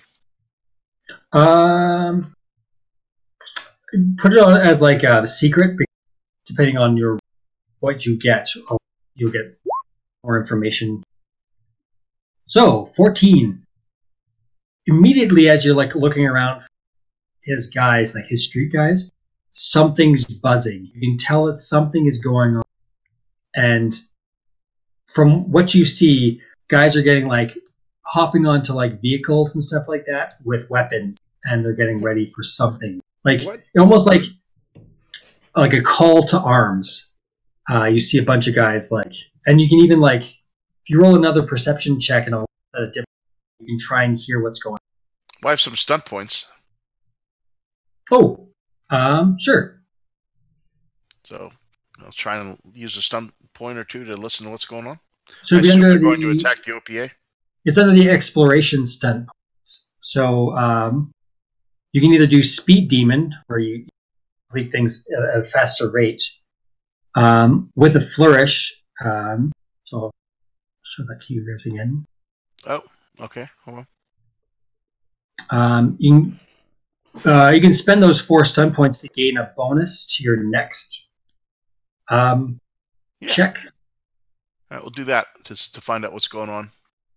Sure. So roll another perception check with a +1, difficulty of 11. Okay.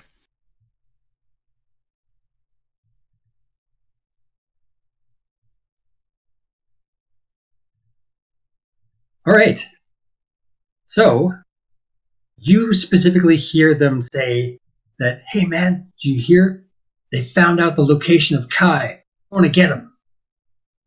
Before one of them like hops in like a van type vehicle with some like weapons, and he drives off. Is there one guy there getting into a van, or how? It's like a group of like 6 guys just got into like a vehicle. How many can the vehicle hold? That vehicle could probably hold like about 6 guys. Like it was like a full vehicle of guys with guns heading to go find where Kai is at to get him back. And I was trying to see if we could all pile in with him and be like, "Hey, we're here to help too." But is there a? We don't see the guys that we roughed up in the brothel, do we? Oh yeah, are they among them? Not specifically those guys.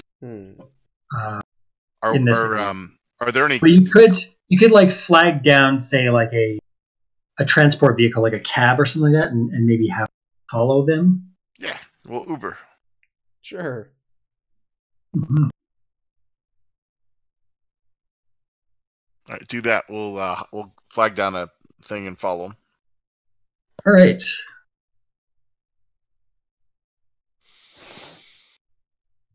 Follow that. So we'll say it takes you kind of to this this back tunnel, like the sort of like couple vehicles filled with guys stops at one spot. They all pile out. You specifically see a guy that looks like this. I'd like to think of him as Bearded McNulty.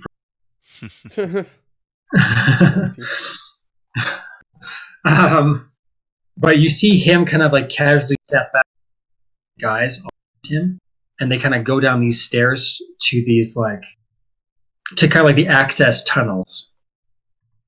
Do you guys want to follow? Sure. What do y'all think? Yep. Yeah, are we gonna follow at a distance, or are we gonna kind of pile in behind them like we're supposed to be there? We don't look like we're supposed to be there, do we? Not really. Let's Okay. be still. But depends on the rolling. You could still blend in, or you could do a stealth roll.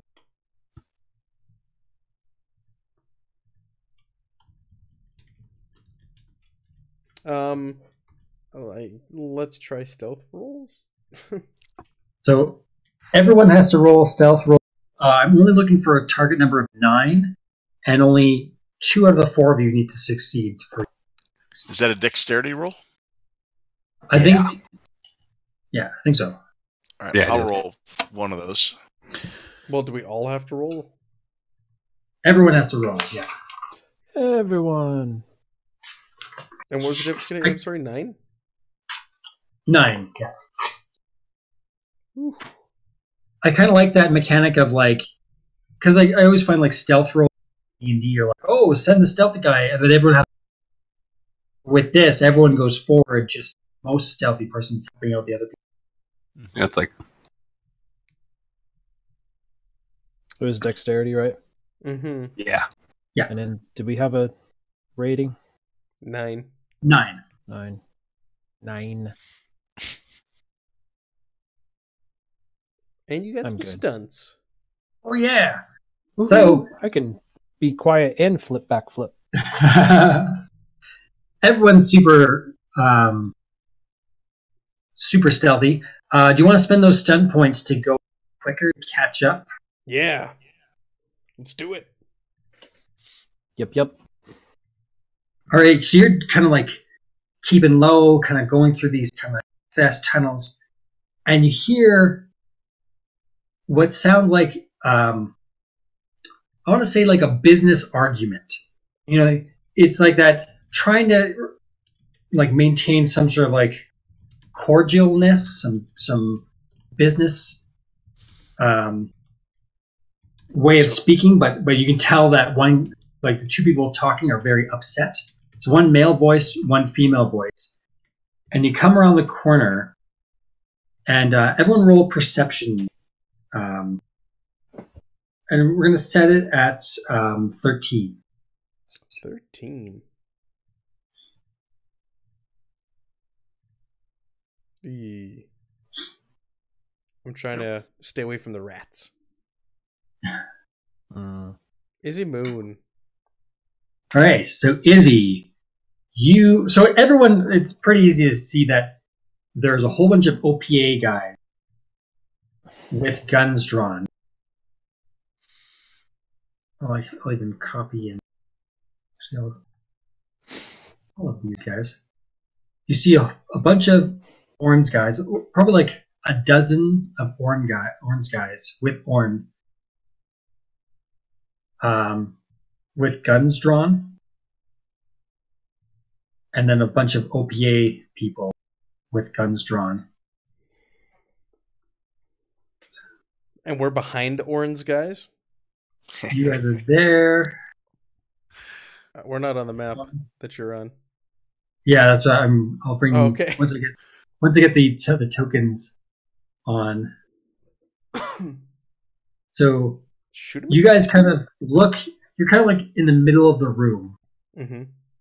like kind of looking out of this tunnel, and you can see orange guys have kind of like fanned out off to the left, and kind of farther to the right of the room, you see Parvati Moneta, and she's got a bunch of guys around her, weapons drawn. And what you overhear, especially Izzy, is you see a guy tied up in a chair behind Parvati Moneta, and he's kind of like struggling against his bonds. Orin's yelling at Parvati, saying, "You had him the whole time? Like, what's wrong with you?" Like, he's like, "I've been looking for her forever. I've been so worried." And he actually, from your perspective, he actually does sound like a concerned lover. Mm-hmm. But then there's like 12 armed guys around him, which kind of breaks that. And we see Kai. You see, Izzy sees Kai tucked off to the right behind Parvati Moneta. Looks like tensions are drawing high, and things might end up in a shootout. What do you guys want to do? Can we go over to the map? I'm just dropping. Okay. Just get an idea of the layout before we decide what we want to do. Each one of these guys, each one of the guys on her side is like 2 guys. Each one of the guys on his side is like 3 guys. And I think we're on the map, aren't we? We are now. Well, let's get tactical.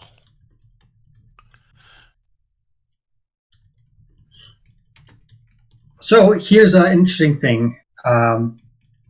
You can either treat this as a combat encounter, where you actually are fighting individuals, or you can treat this as a hazard, in the sense that they're going to be fighting each other, and you're just trying to overcome this hazard and try and get Kai out of there.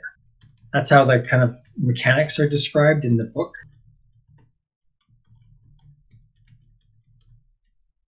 Can we do both? Can 2 of us fight against Orin while 2 of us sneak over and release Kai? Cassie kind of thinks a headshot to Orin would kind of resolve the whole matter. Well, you can be one of the fighters. Somebody gets promoted, and then Cassie can notice that there's like some good cover, so you'd have to like get close or have like a lucky shot to take him out from where you. So there's like crates, all sorts of stuff that they can dodge behind, and tensions are running high. A day. Do you have a thermal detonator? Can Cassie get to where she anticipates Orin would fall back to for cover? Not. You'd have to roll like quite a big stealth check to like kind of hide behind crates and get close enough without being noticed by his guys. Like, what are we talking here? You'd have to roll like a 15 check, because everyone's kind of like on high alert and ready for a shootout. So if you kind this is just a one shot, right? Yeah. Let's do it. She's gonna go ahead. I can try and create a distraction, but go for it. Yeah, you want to make it? If you want to do that, that's fine. But yeah, she's gonna get in position for the headshot. No. 13. So did they see her or hurt her? So this is how it plays out. Cassie goes to move into position and knocks a crate over. Crate slams on the ground and someone jumps the gun. We're going to say one of Monetta's guys all of a sudden thinks something's going on the other side and starts shooting, which then causes Orin's guys to start shooting. And all of a sudden they're shooting back and forth, dodging behind cover. You see a couple guys drop on Orin's side, a couple guys drop on Monetta's side. Cat duck half underneath this crate that you've half tucked behind a crate that had a crate that you just knocked over, and you're in like cover, but you're in a dangerous situation. Everyone else is kind of still in the access tunnel. Okay. And you know that bullets are flying like crazy, and Kai might get caught crossfire. Now what do you do? I was gonna say, this is a one shot. Maybe just make a break for it, run for Kai, and try to drag him. You can certainly do that. Because he's in a chair, right? He's tied up in a chair, or what's he? Yeah, so I'm gonna run and dive and try to bring him down to the floor. Run through all the bullet fire. Dexterity. We'll say dexterity acrobatics. If you want to like jump over crates and get to him really quickly. Sure. I don't have any acrobatics, but let's do this. What's my difficulty? Otherwise, you could do a strength kind of jumping to maybe like do it sort of like Oh no, my Kind of the dexterity difference is much better than between, my like- strength. between like acrobatics and athletics. You know, like it's either you're doing your kind of running and jumping, or you're doing like flips and stuff. Okay, we're going the dexterity route. Which what's my difficulty? We'll put the difficulty at 11. Oh. So I burst in there and I'm dodging bullets. They're whizzing past me, and I run and crash into Kai and bring him down to the ground. And now we're both lying there with bullets flying all around us. All right, so you like kind of flip around the boxes and you dive for him, and he's still like struggling on the chair, and he sees you out of the corner of his eyes. His eyes go wide because he doesn't know who you are, and you tackle the chair and all, and you feel like the two legs on the one side of the chair like crack and break as you like collapse on him and kind of keep him down from cover. He's still bound to the chair though, and you kind of hear bullets going on. You're kind of tucked behind crates though. Do you want to untie him? Yes. And I'll tell him we're Or here do to you- get you off planet. We're working for your family. When you say that, he kind of like struggles almost like away from you, like mentioning his family kind of causes the opposite reaction than you expect, especially in a gunfight like this.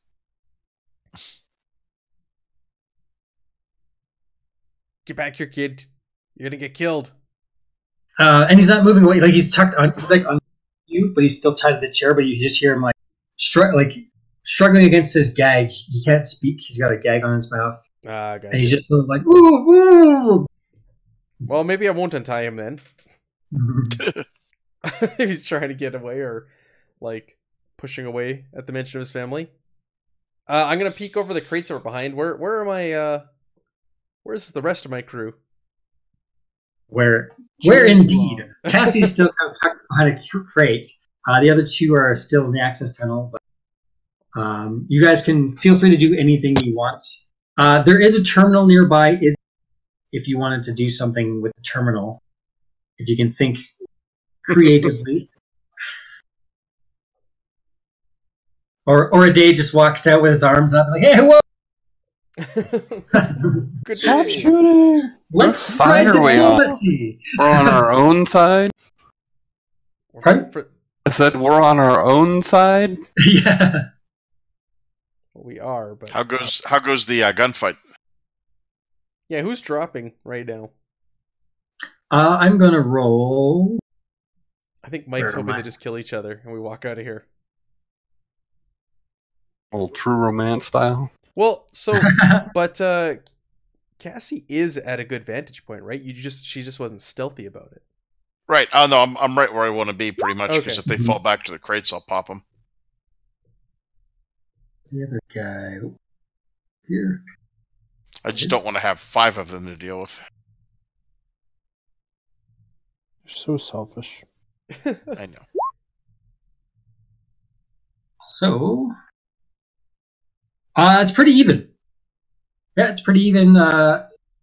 Gunshots. A couple more of her guys drop. Which can you mark them with like X's or skulls or something? That's what I was just trying to do, actually. Oh, just getting an Here's a idea plan. of what the lay of the land looks like. There we go. Red Plan. X. Red X. So there's like 9 guys on the one side and Do like that, similar to that. So like 9 guys on his side, 8 guys on her side remaining. Okay. And then her and him. What are the two leaders doing? They're exchanging fire as well. They're being more careful about it because of ones, but they're trying to get. Because they're important. does Cassie have? Is there like one at the back of the herd she can grapple with to just kind of take out, like quietly? Or would anyone even know? I mean, with gunshots going off, who's at the back? I'd have. You'd roll an so either like a brawling, but then you'd also roll like a stealth. But I wouldn't set be like a beat a 7 in your stealth, and then Okay. roll a brawling. All right, I'm going to try and do that, and then I'm going to try and choke one of the guys out, like grab him, and then I'm just going to try and, as I'm grappling him, pull him behind the like a crate, so I can choke him out in private. Sure, I like it. All right, so let's. Everybody's just got like pistols and stuff, right? No, there's rifles in the picture here. We'll say that there's like heavier weapon going down. Okay, Any she'll try and ones who have heavier weapons fallen yet? Like that guy? We'll say if you get to one of the guys, you probably get like a machine gun. Ooh. Okay. All right, so you want a stealth roll first, right? Yeah. So just it's target number of 7. Ooh-wee, with stun points. So you're Wow. 6. Fun. All right, so I grab him quietly and get him well out of sight. And then what do I need to roll to choke him out? I'll even give you a bonus. Do a kind of melee attack. It can be your brawling or your bonuses. Okay, brawling. And you get a +2 because you rolled so on your stealth that he has no idea you're kind of creeping up on. What do I need for my target number? Target number I think would be his Defense. Yeah, where Bottom left-hand side, if it's filled in. Oh. It's automatic, I believe, if you filled in. Mike, if you make Dexterity. this, I want you 11. I want you to do shock and awe. Oh, it was a dexterity roll you got those points off of. Never mind. But it's still combat, right? Mm-hmm. I want you to do shock and awe, Mike. Basically, you do like an area of effect, like intimidation. I don't want anyone to see me. That's the point. yeah. But yeah, so you have to roll against his 11. 11? Okay. You have a +2 because he has no idea you're. All right. Whew. That'll do it. So can we just say I just break his neck then? Sure. Yeah. Okay. Yeah, we'll see. You kind of sneak up, you grab him, you're choking him out behind a crate, and you can snap his neck. Okay. And then I'll do that again, but maybe somebody else has something they want to do. So now we'll see. Well, does Ade want to grab a heavy weapon? Mm-hmm. We'll say a dexterity roll to like duck in, grab it, and duck out without getting tagged. Okay.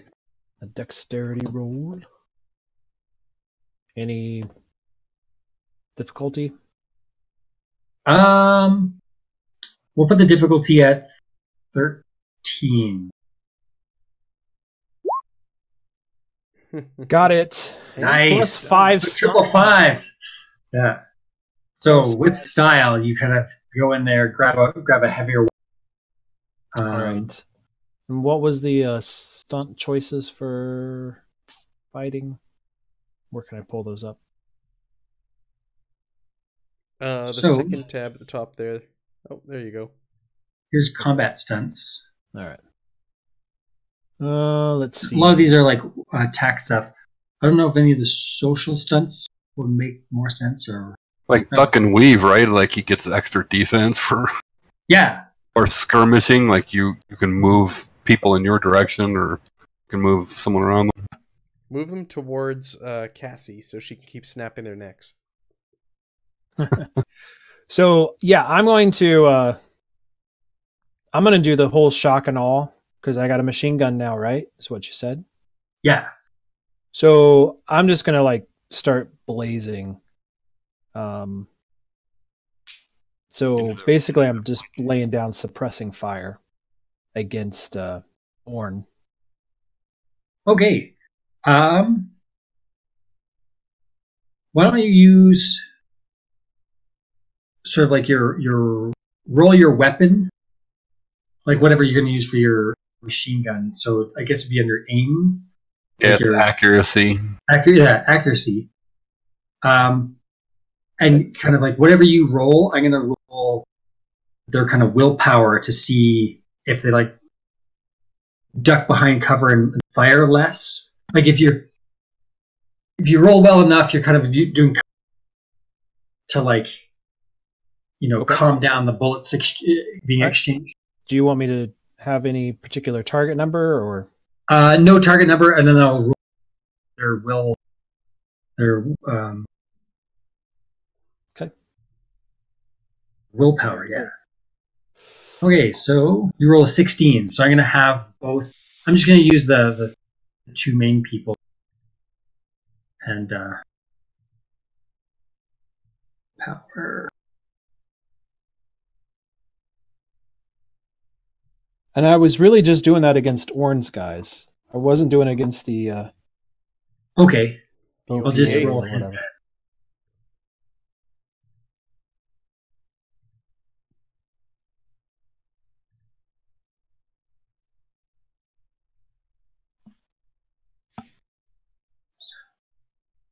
Ah. Oh no, there. It was a good effort, but he his guys, sort of seemed like they were about to waver, but then he's like, don't let these bastards get the upper hand. You want to for you, and he kind of like bolsters their willpower in this fight. Yeah, but I have back- five stunt with that though, right? So I only used 3. Mm-hmm. But I got 5 stun points myself. Eh. Okay. Yay for DM stun point. And I'm going to use blockade so that he like moves his men into like a kind of position to get the upper hands against what's her name, Moneta. But you see that both you and Cassie see that he's moving his guys in this particular way to get kind of like a tactical advantage on her. Mm-hmm. Can Cassie do something to disrupt that? Yes. I'm going to give. Does Izzy want to do anything right now? Yeah, I'm gonna try and take control of the environmental controls of this room. Sure. Go for it. We'll say a technology roll. Increase the air conditioning. And we're going to set the difficulty at 13 to gain access to. Turn on Going to the. make it really uncomfortable for people, so they don't want to stop fighting. Yeah, but it's really cold in here, guys. Put Let's on. stop fighting. Easy listening 70s music. Nice. So yeah, you've hacked into the panel, and you can. There's all sorts of things you can do. Is it like directional? Is the room split in half? Probably not. What kind of room are we in? If you could turn the lights off on the half over the OPA, that'd be perfect. Right? So it looks similar to the image there, where it's kind of like there's like railings and different. Like it seemed like there was like access to different parts of the station for maintenance and all that kind of stuff. I'm going to try and hit the lights on the east side of the room where the OPA are, so it's harder for the people who are trying to flank them to see where they are. Sure. Leave the people who are flanking in the light so they can still be shot. Sure. So yeah, so you can like adjust the lights to give Moneta's people the advantage, which is great because he was about to get the advantage on her with his tactical maneuver, and just then you turn the lights off. So Cassie, what would you want to do? Like, do you want to verbally warn her, or how many guys does he have left?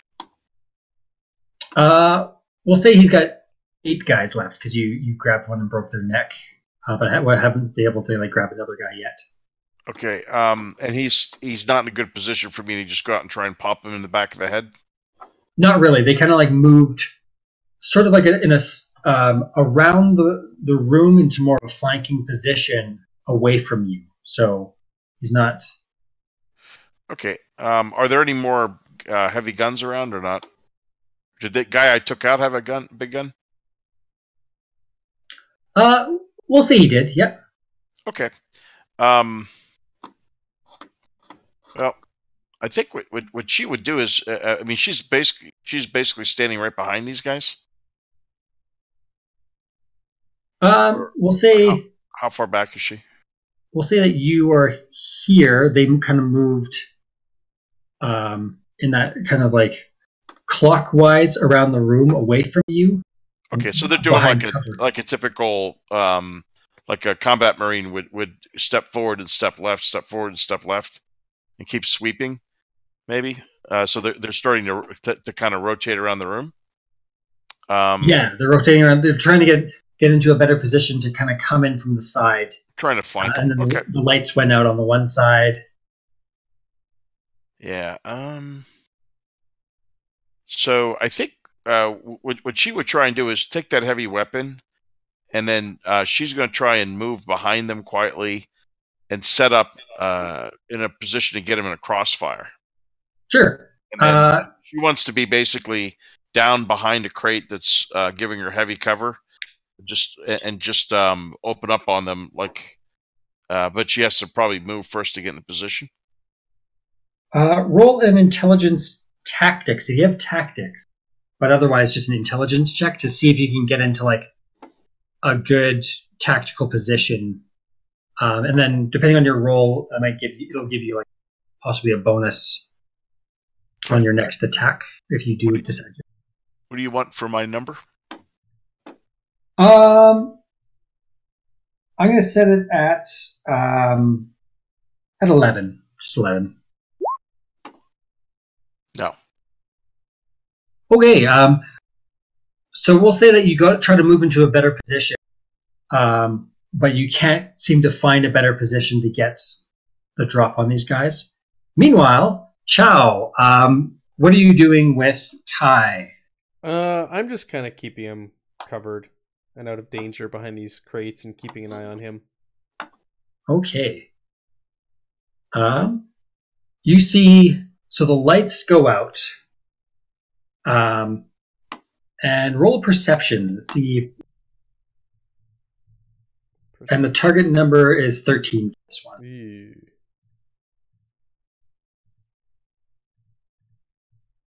Oof. Okay. All right.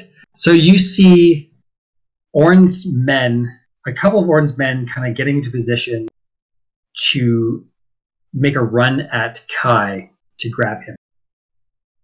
Oh. You can see them kind of like tucked behind crates and they're like eyeing your position in the chaos.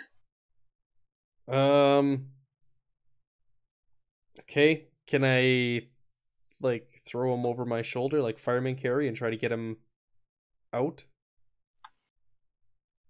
Sure. It'd be a strength check. I'm not the strongest guy, but let's try this. Strength might check. Yeah. And how he's not the most muscular guy. So we're gonna say it's a 13. Okay. All right, so I gotta toss him up over my shoulder, and I don't know. We both collapse. I don't know. Yeah. So you guys see like Chow try to like kind of pick him up in a fireman type carry, and it ends up being like Kai landing on Chow, and Chow kind of like struggling out from underneath him. It's weird, especially since like Kai's like he's been released from the chair, but he's still sort of like got his hands tied behind his back, and he's got his mouth gagged. He kind of just stumbles and flops onto Chow. What is Ade doing? Laughing. Sounds about right. All right. So I'm going to kind of move so that I'm covering Kai and Chad, trying to get him, or Chow Chad. trying to get trying to get him out of there. So I'm just kind of moving over there, and again, just trying to kind of lay suppressing fire the best I can. All right. Roll an acrobatics, a dexterity. Okay. test. We'll just say 11. All right. And then roll an accuracy along with that to see what your... Okay. 11 as well, or? Sure. Yeah, 11. A lot of these guys' defense is 2, so. Okay. All right. So you try to move close to them while doing suppressing fire. You end up getting caught on one of the crates, like something like your belt or something gets caught on the crate, and you can't quite get to them. You're trying to detach yourself, but you're doing a good job of covering fire, so no one gets kind of like the jump on you while you're struggling. Gotcha. You're able to like kind of release yourself and then duck down. Gunfire kind of goes overhead. You make it like halfway there in this first attempt. Okay. Can Cassie take a called shot on Orin's head? Sure. I'm gonna say you're gonna have to roll your accuracy, but it's set kind of high because he's kind of behind cover. I'm gonna set it at 19. Wow. Okay. All right. I'm gonna try and hit him and take a headshot. Hit him in the noggin. Yeah. Oof. 4 stun points, but no joy. 11. It ricochets off of everything and hits him. So you take aim and you're like, oh, I'm gonna get this guy. And as soon as you fire, he's like not where you thought he was. It's kind of behind you here, ping, as your bullet ricochets off of. All right. Izzy, do you want to do anything else with your terminal? In the meantime, I should be.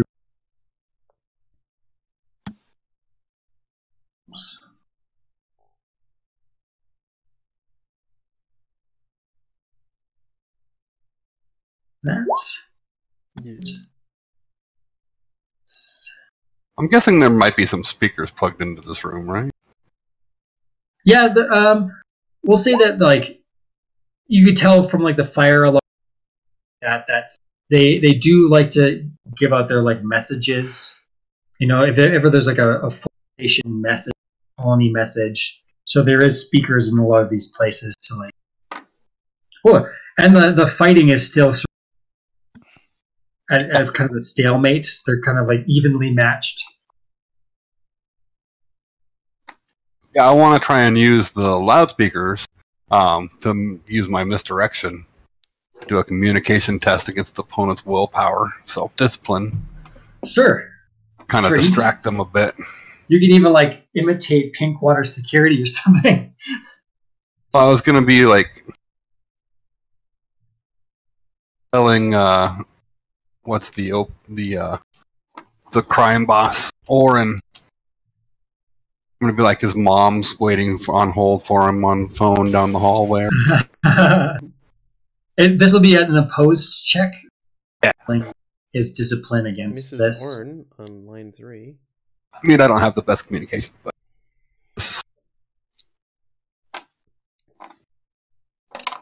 So his discipline is a 12. You gotta beat a 12. ooh, I'll type in a 12. Oh, not going to happen. He doesn't buy it. It's like he'll yell. He's like Mama's been dead for years. yeah. My mom died of a drug overdose. My ass. Oh, what a downer. He's still distracted because he's busy yelling at me. All right, Chow, you see a day kind of trying to move towards you to move Kai. Okay. You get the impression that if you were to cut Kai's bonds, he might be able to move with you without you have to struggle carry him. He doesn't seem to be like, he's not like actively pushing against you. A physical reaction to, you mentioned family, that was not happy. But he definitely wants to be out of this. All right. I will cut it. I was going to say, don't run away on me, kid. Stick with me. We'll get you out of here. We'll get you away from both these parties. We'll get you to safety. Just follow my lead, and I'll cut his bonds. All right. Do you ungag him? No. All right. Sounds good. All right. So yeah, if you want, you can make it like an athletics check or something. Sure. Move him towards Izzy's by the terminal or something. Dexterity. What's the difficulty? I'll get him closer to to Izzy's terminal. We'll say 11 is. Oh. Oh. Nope. All right. I am going to roll.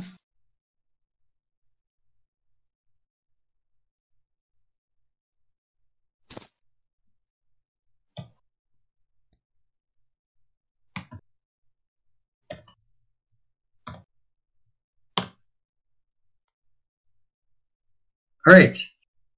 So you go to like move him. He's like finally like nodded, and then a stray pistol shot that you see came from Orn fires from the other side of the room and catches Kai in the side, and he Orn drops hit him? down to the floor. He takes 7 damage. Is he alive? He's alive. He's wounded, but he's dropped to the ground. Okay, this is what I'm made for. Healing. So do I need to make a check to try and heal him So up and get him going again, or where you're at right now, you're kind of vulnerable, so you don't want to heal him here. okay? You probably want to get him out of there into like the access hall, and then heal him there. But Sure. you got close enough to a day that a day can help you out. If you guys want to roll strength checks to drag Kai out of there. Let's do Both it. of us Meanwhile- together. Cassie, what's Cassie doing? Does it look like she could?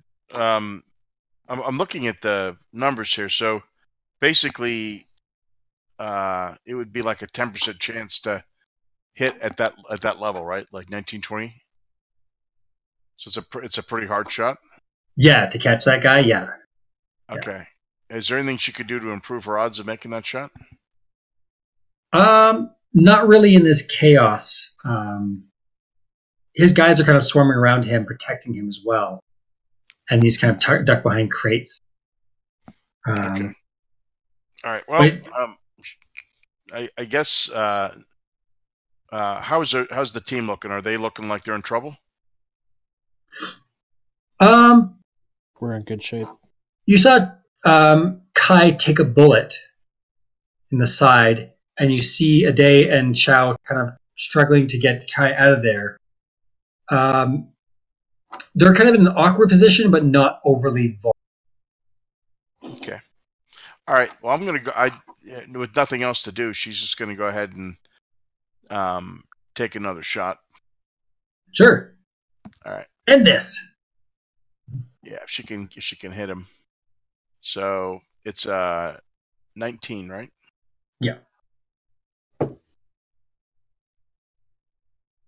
Yeah. No. Want some defense?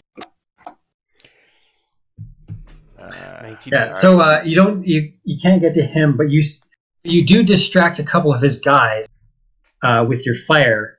That kind of opens the way for Chow and Ade to get closer. Izzy, do you want to do anything to help them out? They're coming towards me. Yes. They're trying to drag him, towards you. Are the OPA guys like trying to stop them, or are they still all engaged in fighting? They seem to be. You get the sense that they know that their plan of using Kai as leverage didn't quite work out like they wanted it, and so they're kind of like not even Kai right. They're just trying to protect their cell leader. I guess I'll pull out my pistol and take a shot at one of the. They even moved kind of like over towards her. Sure. He shot at one of the home slices over there. Sure. Roll against a 11, target number of 11 with your accuracy.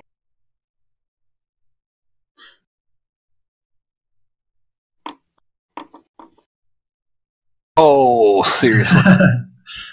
Yeah. So Cassie sees Izzy try to, like, play soldier, and completely fires wildly, like up into like the rafters and stuff like that. You're like, oh, good effort, but I'm the soldier here. Well, I haven't been hitting shit, so. All right. Do you want to make that strength check? Chow Day? You can both roll strength checks and see if you can. Sure, let's do this a day. Let's haul this kid out of here. Yep. What's our target number? The target number is going to be 9, kind of like a hazard. Together, you have to. Just barely, with the help of a day. Come on, day. This is on you. I've got one leg. You grab the other, and we'll drag him out. Right. I'm All dragging right. him by his ear. By his ear. So Chow, you're like, struggling, and then a day kind of. And you've never seen him, like, he's always like the smooth talker, the negotiator, but he comes in and he's driven. He, like, grabs Kai and, like, helps you yank him out of the way, and you actually pull him to the access hall together. He looks pretty badly injured. There's a gunshot to his side, like, just below his ribs on his, like, right side. You can either try to get him to, like, a medical services, try to heal him here, or... I'll try and heal him here. Sure, go for it. All right. So Or let a me take a look. medicine check. To at least, like, stabilize. So Yeah. target number is going to be... Actually, do a secret target number, and you might stabilize him, or you might actually do really good and like get him back on one of his feet, depending on your number. Okay. Is he unconscious? He's conscious, but he's like, you can tell that the pain. He's not used to feeling pain. Like he's not hardened. Woo! Woo-wee! So This is what I'm built for. This is what I'm made for. on closer inspection, you see that the bullet just sort of like grazed him. It wasn't even that big of a deal. And Oh, it's he's just a just got a really low pain threshold. Oh, You're able to like immediately pull out like just like a bandage and you put it over top of him, and you're like, you can even like spray it with some stuff that like helps heal the wound. You put it over his wound, and you're able to like pull him off to his feet. up soldier. And he can walk fine, but it was just like the pain of being shot that had stunned him. He's sitting there and he's like, it hurts Yeah. so much. I think I got the black lung pop. Yeah. Mhm.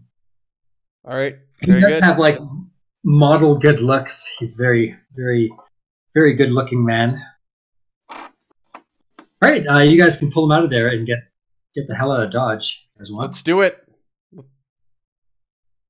You hear guns still going off as you run down the access hall and get him out. He's like, I'm not going back to my family. Yes, you I'm sick of the family business. Can we put the gag back in his mouth? He resists you like putting the gag back in. He's like, I'm not going back there. Can't you just say you can find me? Tell him I'm dead. You can tell them you're dead. Right, are you gonna force him back to Yeah. Somalia?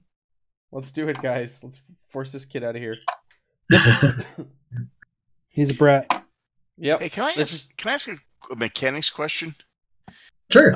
I feel like accuracy should have dexterity built into the number the way healing. This intelligence check had a modifier for healing. Mm-hmm. Yeah, it's separated. It's weird that. So accuracy. Accuracy is separately from dexterity. Dexterity, yeah, exactly. I guess But dexterity is But I mean, it doesn't make sense if Cassie's a combat person. There's really no skill with weapons here. That's because she's not focused on anything except for fighting, brawling. She's got to focus on brawling. If she was up with her using her fists and the hand, she's at like +6 to attack. Oh, Yeah. Okay, I see. All right, so she. Mm-hmm. All right. And then she has the strength, so she's doing extra damage with her strength. Okay. Whereas damage from guns is bonus damage from perception. Okay. Well, I have no idea how the mechanics work. It just seems like she's a shitty soldier. There's 9. There's 9 attributes instead of 6 like your normal. Yeah, it's divided in a different way than that. Okay, got it. All right, well that's fine. It was just so it'd be more about how you build the character. Yeah, got it. So you drag him back to the docks, and you even go past like the security.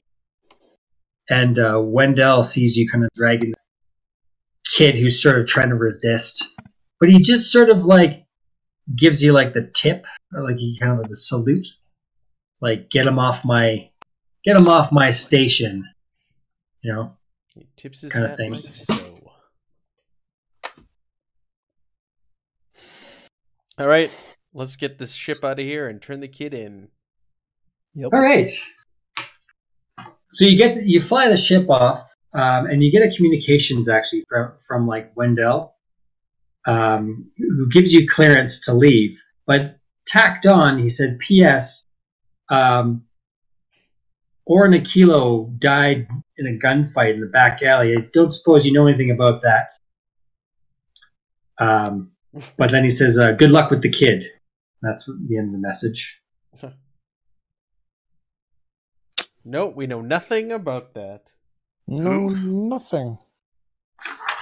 All right, so let's move to the epilogue. So, although resistant, he doesn't have much way of fighting you, so you get him back to Titan safe and sound. His parents are pleased. He's not pleased. You can just tell that he's just going to try to run. But that's not your concern. And they're willing to pay off the mortgage on the Somalia. So now you're free and clear to explore the outer planets and even Mars and Earth to your own free will and get some of your own private contract. Woohoo! Yay! Is there have the gates opened yet in this part of the? Has that happened? This is set between book 1 and book 2, so the orbital mirrors around Ganymede are still up and running, but the protomolecule has been crashed on Venus, so it's in between that time. Okay, neat. So the Abalon's gate hasn't happened yet, or Abaddon's gate hasn't happened yet. Cool. Mm-hmm. Interesting. Well, thank you for running, Adam. Yes. Thanks for playing. Hopefully, it's not delayed too long, and hopefully the actual book shows up in the mail in the next little while. What do you guys think of this? This different. It's supposed to be more narrative, and then even open to you guys to kind of use your own, I don't know, imagination on how to use the focuses. I would say that I like it in the sense that it's kind of open, like the Star Wars thing. Not quite the same mechanic, obviously, but it's a little tighter than City of Mist. Much tighter. Yeah, I'm not as afraid to roll. Yeah, well, and I kind of know what to do. Yeah. So yeah, I mean, I don't know. I like it. I mean, it's fun. It's a neat setting too. Mm-hmm. I like the adventure because it said if the characters don't interfere, and it laid it out. It's he's kidnapped by the OPA. The OPA tries to use him as leverage. Eventually they get into a gunfight, and everyone gets killed, including Kai.